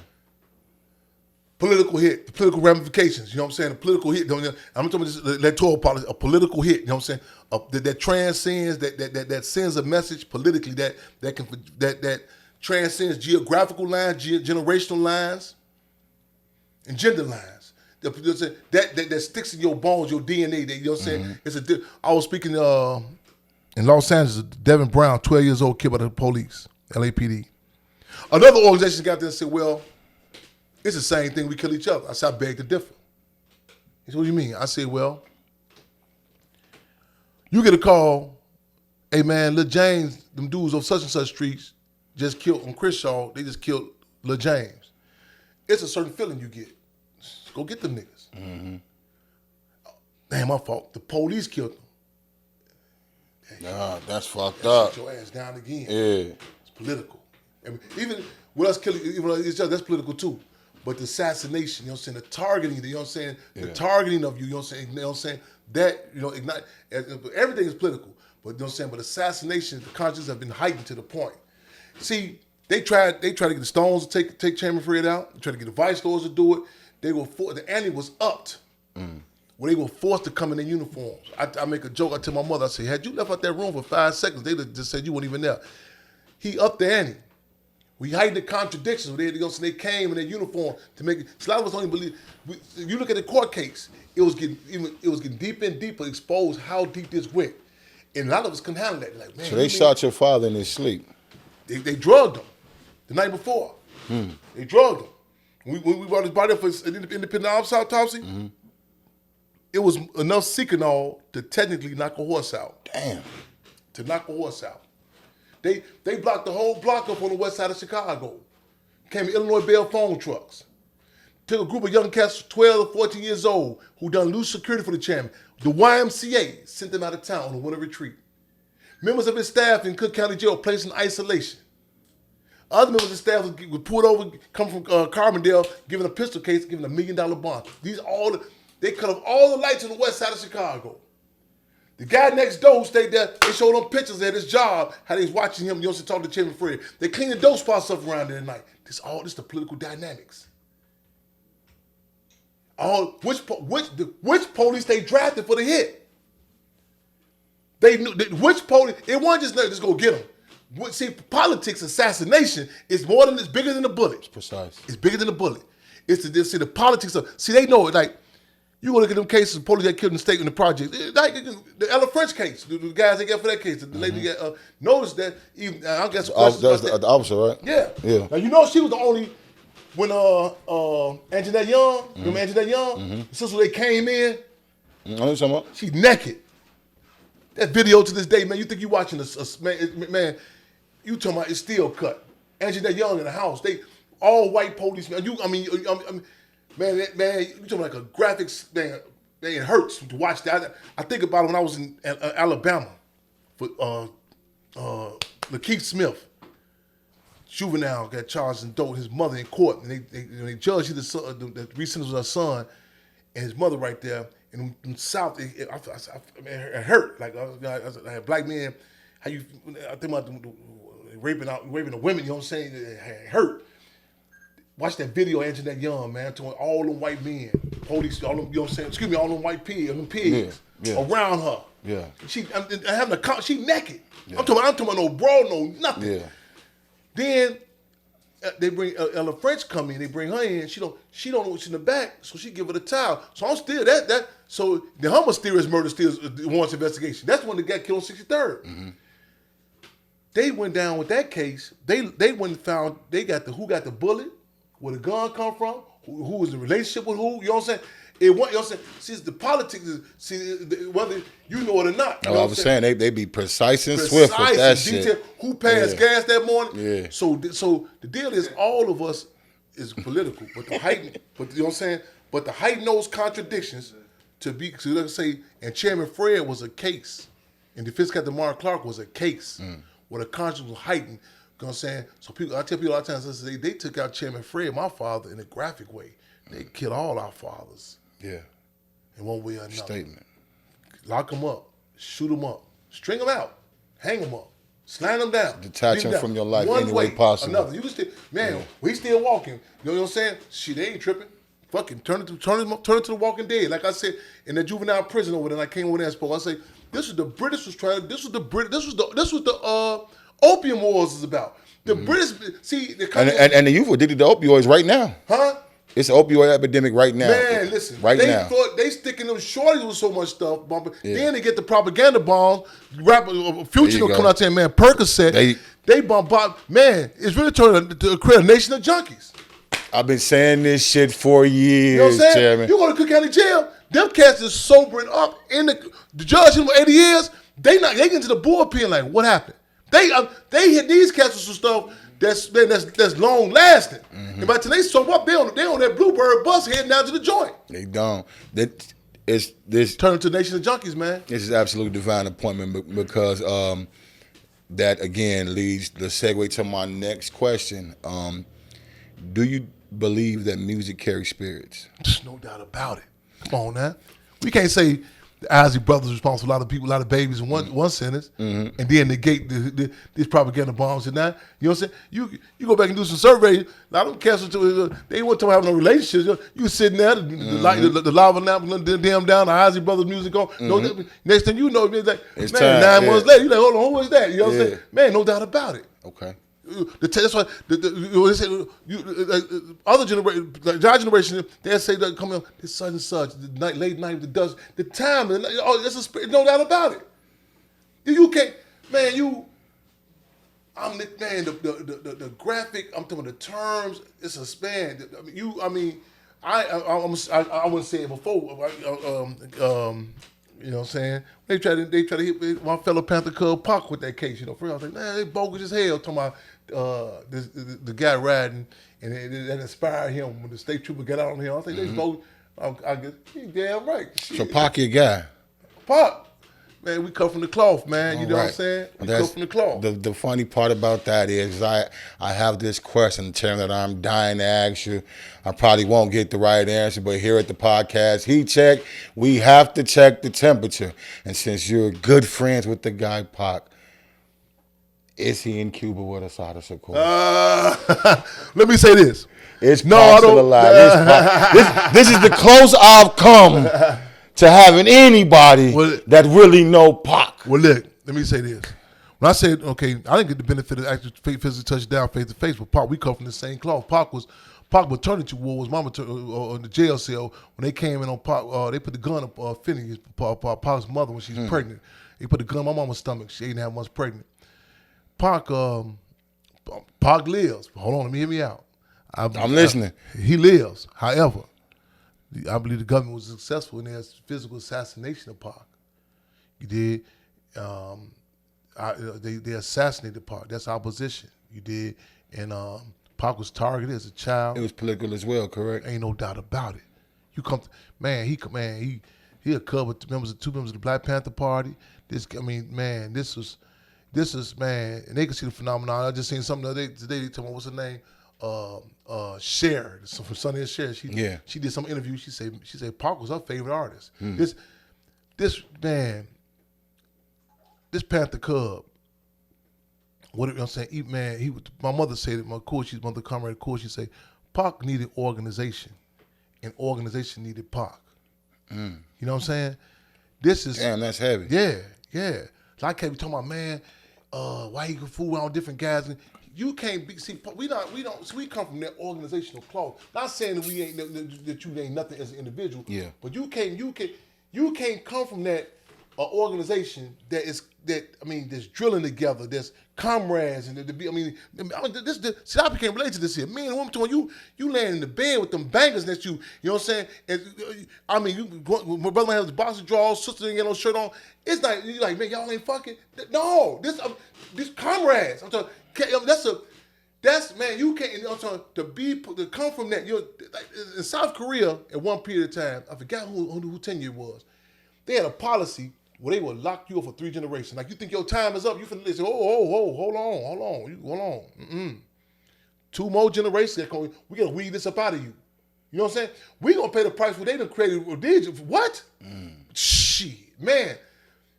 This Pac was, man, if he wanted to be, you know what I'm saying, an individual, he couldn't be, you know what I'm saying? He couldn't be, you know what I'm saying? It's, man. Sort of like yourself. I believe, I talked to a brother yesterday, he said, man, he talked yesterday, I said, listen, man, I got a habit. I got an addiction. I be trying to go to rehab. I'm hooked on the struggle.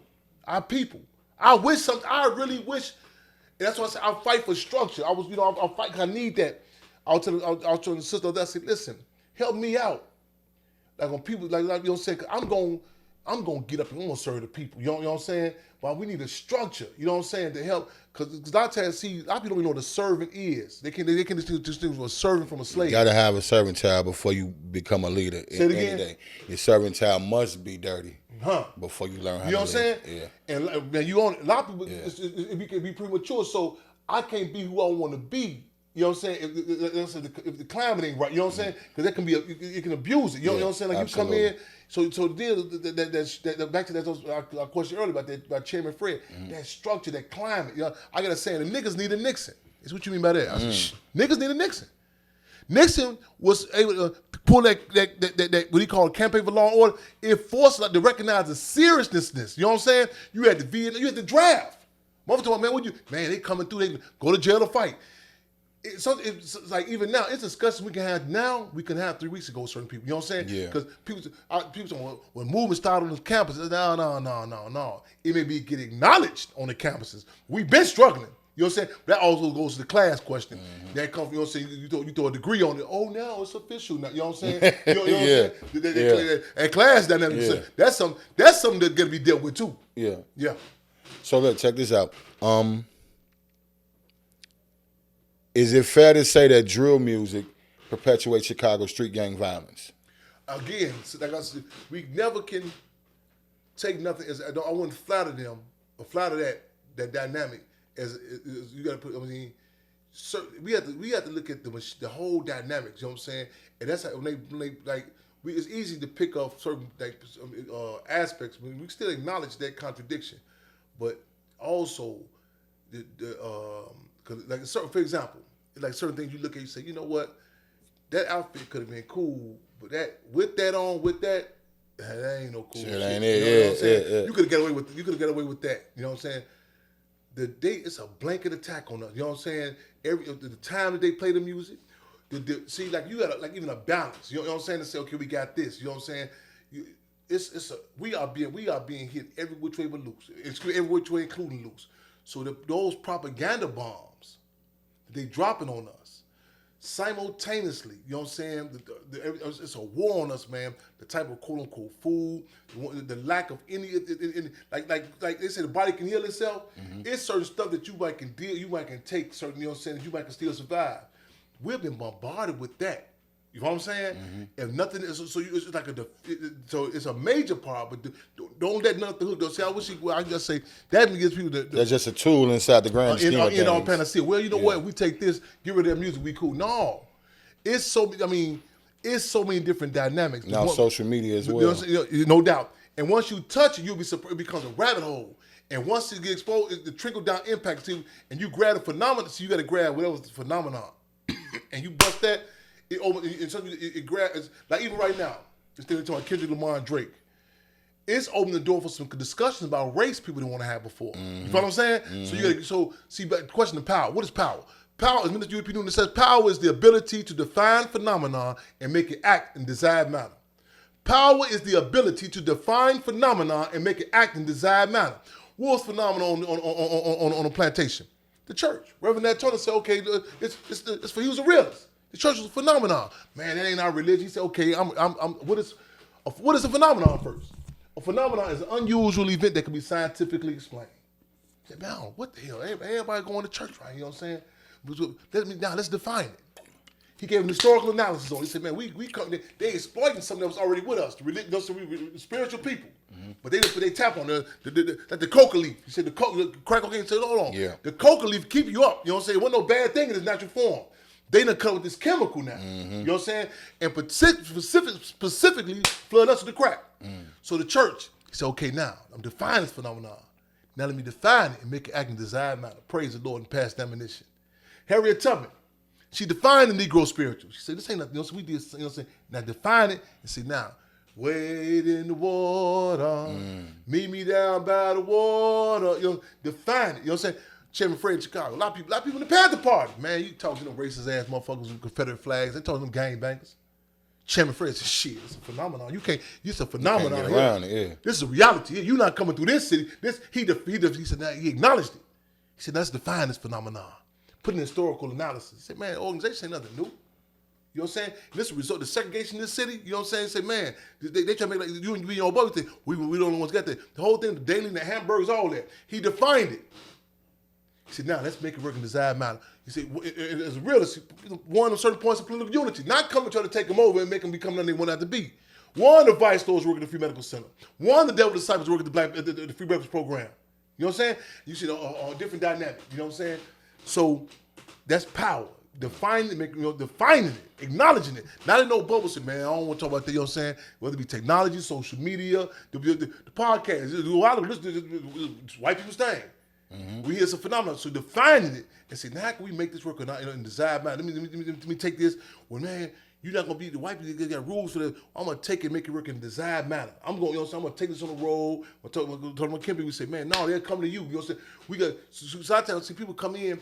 You can't negate the question of race or the different dynamics, the cultural differences. So what we gonna do the same thing? No, you gotta remember this. A lot of people make the mistakes of negating this here, and like they acknowledge culture difference is a bad thing. I was in Africa, a brother from the Congo. He was talking, man. He said, red snapper not a good fish. I said, whoa, hold on. I said, I like red snapper now, man. He said, start tripping up. He said, no. He said, the turbo was good. I said, I ain't never heard of it. He said, it costs $500. I said, no wonder I ain't heard of it. He said, yeah, it's good fish. He said, my palate does not agree with it. Mm-hmm. They're Ghanaian. They come from Ghana. Their palate agrees with it. He's acknowledging he's colonized. That impacts your palate. You know what I'm saying? Mm-hmm. South and West Side, different dynamics. Ain't nobody, well, you tripping, I'm better than you. No. Where you grow up at, all these impact you. You know what I'm saying? And your culture, your survival, how we talk, all that. You know what I'm saying? So you like listen to the jargon, listen to like the tone, like Mr. Who with Jeff Ford, Jimmy Chairman Freeland, the staccato. You know what I'm saying? That it's like a certain dynamics. That's the Chicago. You know what I'm saying? Mm-hmm. And it's not to say someone is better, but you acknowledge certain dynamics and say, okay, now what's New Orleans? Second line, like the hood version of Mardi Gras. I put my ear to the ground. I said, now how can we use this? Put the free there and go to 3 in front of the balance. Yeah, so you study it. Don't come in arrogant. You know what I'm saying? I'm going to teach y'all, what are the people doing? When I was in Baltimore, I said, man, why they do all that? Years ago, everybody got white t-shirts on daytime, black t-shirts at nighttime. I said, okay. I said, listen, bro, let me work with y'all a little bit. I said, can we put free Marshall Eddie Conway? Former political prisoners on that. He said, yeah, we go with that. But as long as you don't talk, I said, no, I ain't trying to take the shirt. I ain't knocking you. So now I always come in with an arrogance. Oh, you bogus. That's not the shirt to wear. You study the people. Mm-hmm. Chairman Freddie wanted to say, y'all shouldn't be vice lords, disciples, and stones. How can we win y'all certain points of political unity? Wow. Let me ask you this. Where we're sitting, it's been made a landmark. Also a museum to teach the history of your father and the movement. I was amazed at how accessible you make yourself to people, being who you are. Blown away. But I would imagine, with you all giving tours to the world, because people across the world come here to just, to see, what we're sitting in. Yeah. I would imagine, with you being who you are, that how do you?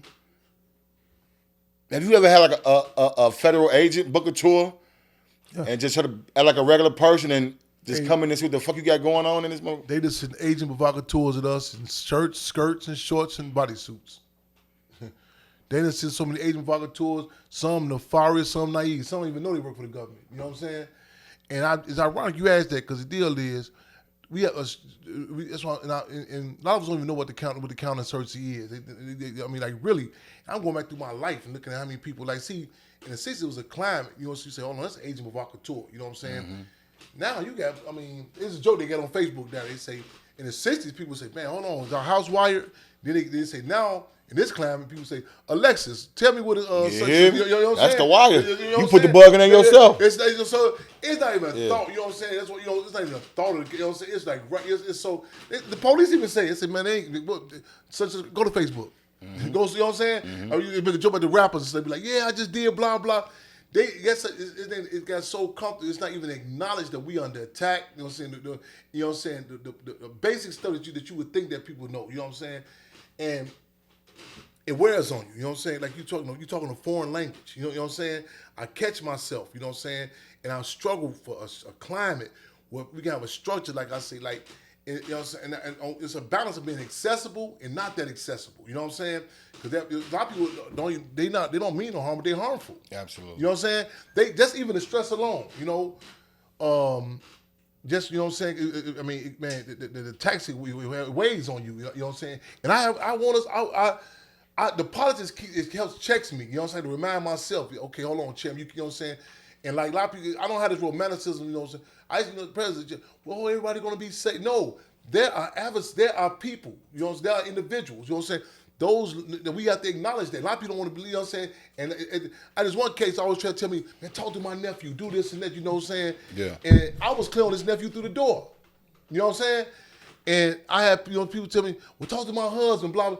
Did this here. My last name is Hampton, not Houdini. My last name is Hampton, not Houdini. This sister down in the South one time, she called, I need you to get my son. Hold on, I'm trying to beat around the bush. Like, you know your son ain't no shit. Mm-hmm. You know what I'm saying? I mean, the truth is the truth. Man, and you there's one thing is what you say, now you up in the ante. You put in a situation where people's lives, you know what I'm saying? See, we can't see, Chairman Fred said revolution is a scientific art that must be perfected. Mm-hmm.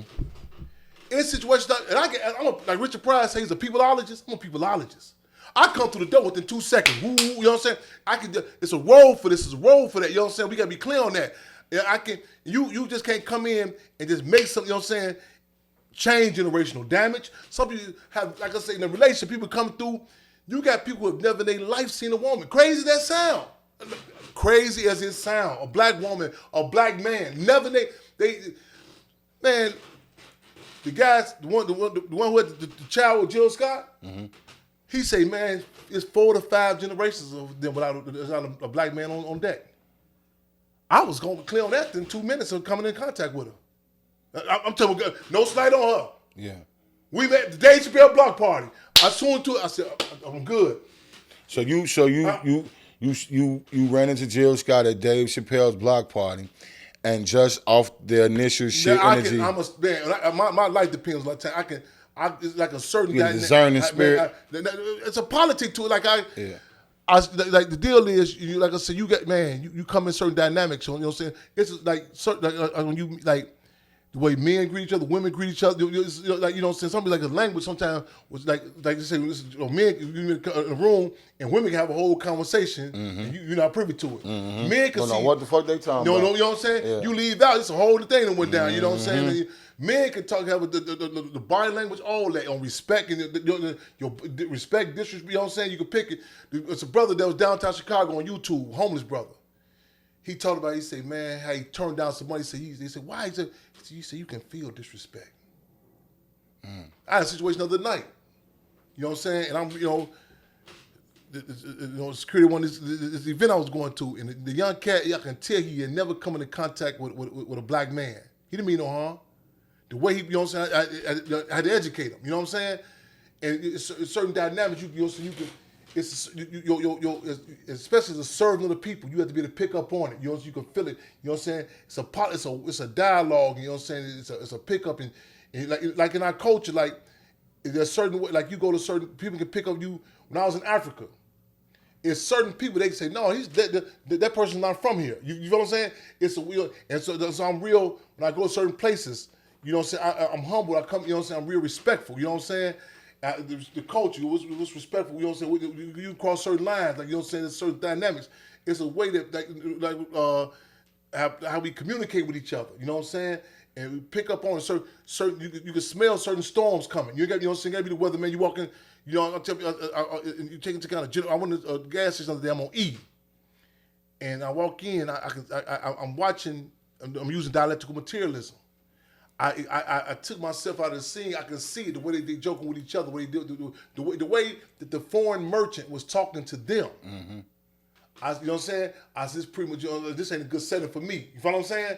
I'm walking, you know what I'm saying, in a way. And don't get me wrong. Sometimes people might be, you know what I'm saying. I understand exactly what you're saying. And I look at the history of the machine I'm dealing with. You look at the history of the music industry. Now, of course, it's something that get through there. You know what I'm saying? But the dynamics of it, you know what I'm saying? They do psychological profiles. They ask Dapper Dan something, the brother who do the clothing. They asked him a question. They say, man, about the P. Diddy thing. He said, let me say something to y'all. I want you to hear me real clear. He said, I grew up in Harlem with both his mother and father. He said, Dapper Dan said, nothing in a culture just happens in that generation. See what I'm saying? Nothing. You know what I'm saying? You might, just because you see it, then you say, oh, it just happened. You know what I'm saying? No. These are dynamics. See, you go certain places and you see people move with a confidence doing something. It's one thing to see somebody do something, this is aberration, and you say, "But it's oh, maybe they was tripping." But you see you see like a confidence, and arrogance. You say, "Oh, this how they get out." Yeah. You know what I'm saying? This is normal. And it's backed by something powerful. You know what I'm saying? Like, this is a different dynamic now in Chicago and other places with the Spanish-speaking community. You know what I'm saying? I've been, mothers was laughing at me years ago and said the cartel was here. Oh, yeah, that was crazy.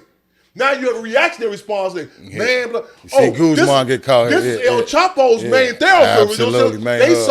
They sold that snake oil to motherfuckers, so he escaping. Man, get the fuck out of here. You better tell me how the motherfucking reindeer's coming down the chimney. The Sinaloa cartel was on the payroll. This is the game plan. On the payroll.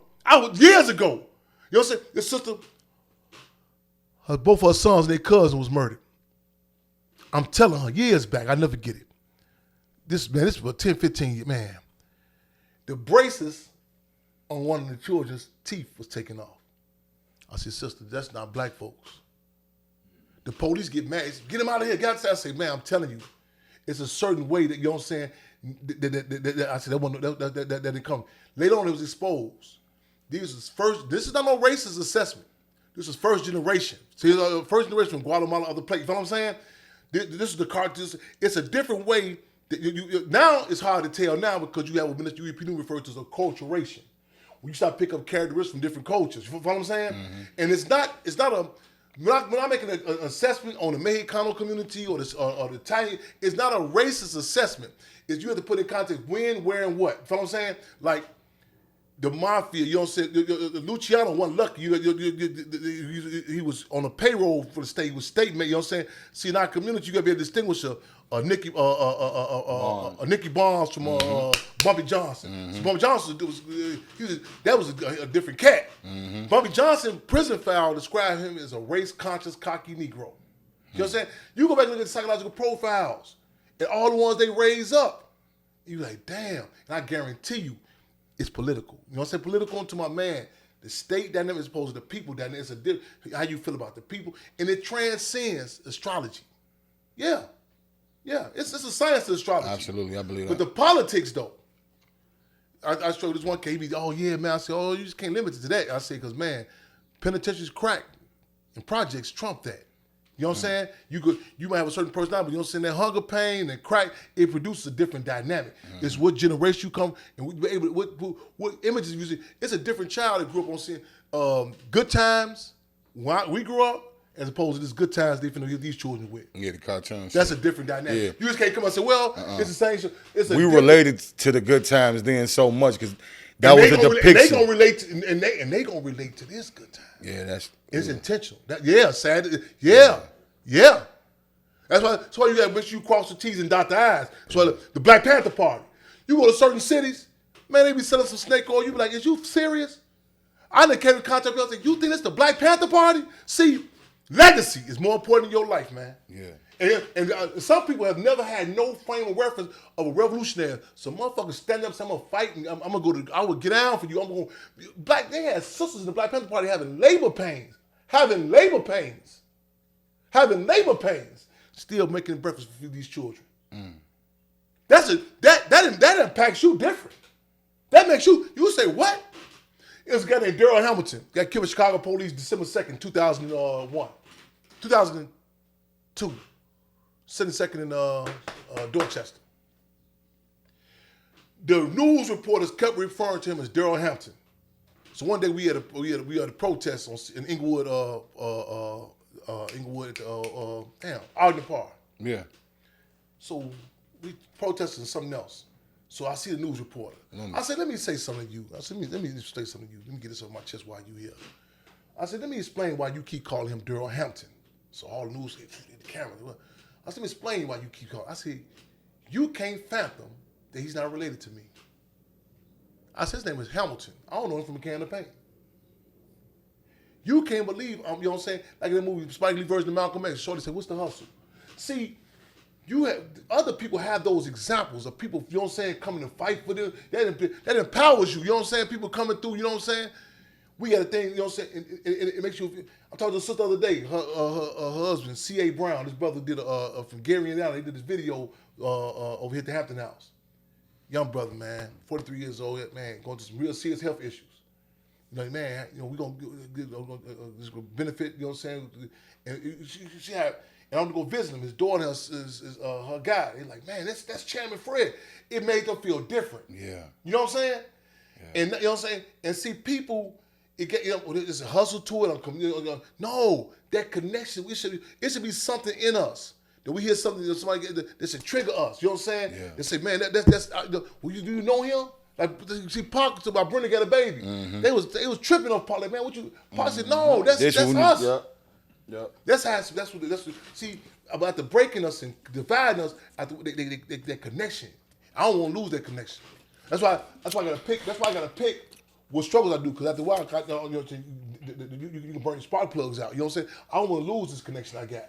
That's why you know what I'm saying. I tell people, the people call me, get it. I said, no. Get them to do a little bit of work. You know what I'm saying? Call into the radio show. You know what I'm saying? Help me help them. Because you keep on, the brain is a hell of a motherfucker, man. Yeah. After what, you know what I'm saying? It's the computer. The computer.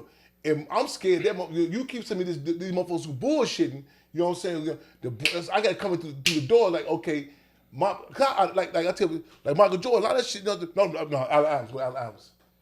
They really tripped on him saying he's not going to practice. A lot of that shit was natural to him. Mm-hmm. Like, you know, like my man said about the hip hop, he said Kendrick, that shit is like it's natural to him. Yeah. It's in him. Yeah. You know what I'm saying? You man, you got practice and that. My organizing, a lot of shit be natural to me automatically up on a swivel. But I know if I keep onto some bad things, you know what I'm saying? It might fall off. Yeah. I don't want to lose that. I don't want to tank my shit. I don't want to take that. Yeah. I want to be. So help me out. You know what I'm saying? I say, man, there's some structures, you know what I'm saying, some checks and balances. You know what I'm saying? Structure. Say, okay, man, I had a phenomenal. We do a radio show every Wednesday called Freedom on Radio. Last Wednesday was off the chain. Freedom on Radio. Hosted by myself and Lady of Rage, Afro Puffs. We do it every Wednesday. This sister called in about this other Shout out Baby D. I'm sorry. Yeah, baby. Shout out Baby D. That's how old you is. You said, we laughed about saying, how old are you now? Lady Rage, Baby D. Yeah. I'm definitely Lady Rage, but shout out Baby D. And what was her name on the Steve Harvey show? Correct. Yeah. For sure. Real talk. And the lady say, she called in, her son got 126 years. And I how do you know to reach out to me? He's in the hole in isolation in Virginia prison. Another prisoner in the hole told him to contact us. I said, you made my day. I might not be up on these. Your name ringing with the people though. In the hole. Yeah. You know what I'm saying? And then she called in. The other lady helped talk to bring a lady say, my son told her. She helped be the liaison. I said, thank you, sister. You know what I'm saying? So now you get some skin in the game. Now you can help me work. Help me help you. Yeah. Yeah. Man, that is so fucking dope. Hey, Chairman, I appreciate you taking the time out, man, to sit down and educate us and basically feed us these gems, man. I appreciate this. DJ Trouble, my nephew, you know what I'm saying? Shout out Trub. He you feel me? He hear me and say, man, hey, Chad, make this happen. So I'm ripping the run. I say, I got to do this. He say, this solid. Damn. Yes, sir. Man. And I appreciate that because we're going to wrap because I want to ask you one thing before we get out of here. What's your stance on This and the Dead? This and the Dead? Yeah. I just, I think just in general, just like, well, you know, in music, it's the thing now, and I think in our culture, man, our kids are so impressionable by the music, man, to where nothing is sacred anymore. I'm real big about respect. I'm real big about respect. I'm talking about respect. I mean, respect is something, man. Even with adversaries, like even with I said, man, I'm even just man, Mayor Daley. See, if you a lack of respect, even I can. I mean, we can be on opposite sides of the fence.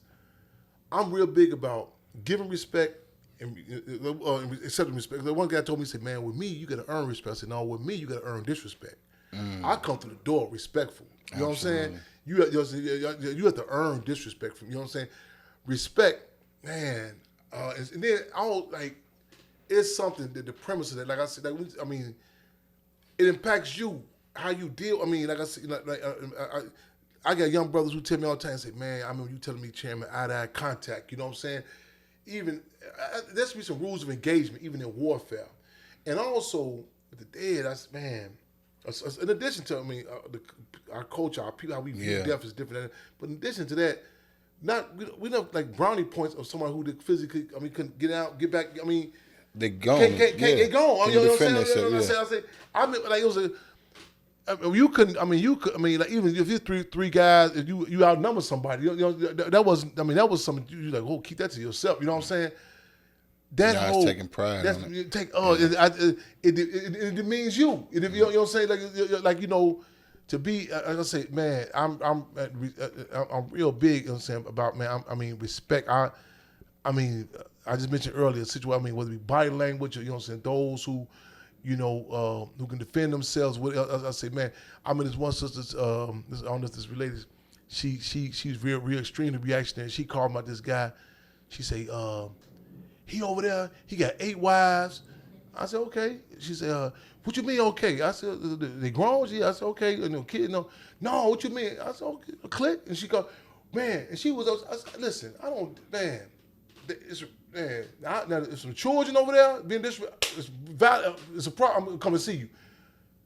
I don't get it. I said, how you, we have differences, but there should be some rules of engagement. You know what I'm saying? And how we gonna deal with this? You know what I'm saying? And it takes, like even in war, I'm in a situation, one of my comrades who here with us right now, we first got here, we go through a lot of, we still go through, but it was tit for tat.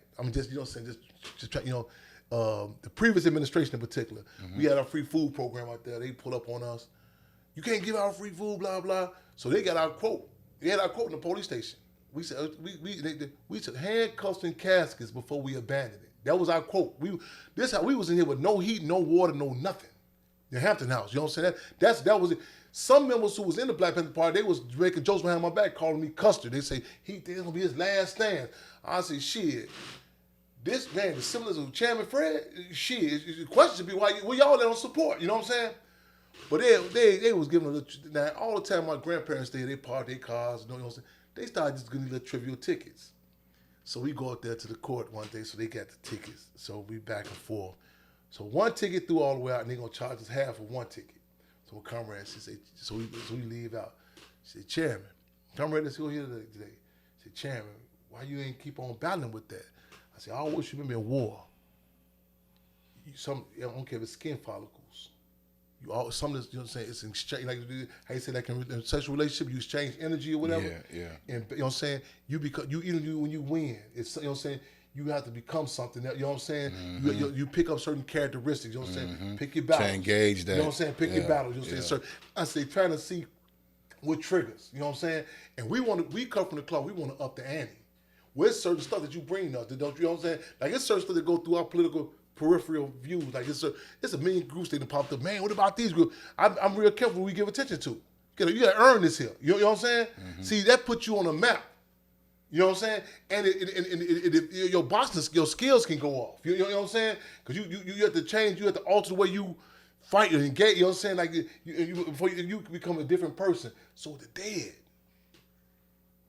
dead, man, you can't cut that on and cut that off. Yeah. You know what I'm saying? That impact, you know what I'm saying, how you view the message you send to other people, how, you know what I'm saying, how your dead is viewed, you know what I'm saying?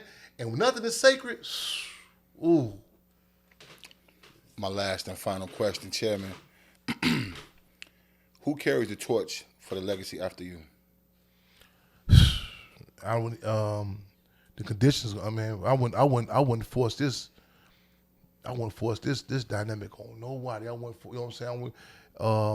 I think the time and the conditions, the climate, will present that. You know what I'm saying? Because I wouldn't. This is something I said because I seen the pictures of Chairman Fred. Assassinated. The police brought his body out. I know about the attack. God. I go through stuff sometimes at present. I be like, damn. That you go through. It'd be lonely. You know what I'm saying? Even though you, and I tell like I'm sure most of the brothers. They man, we ain't heard from you.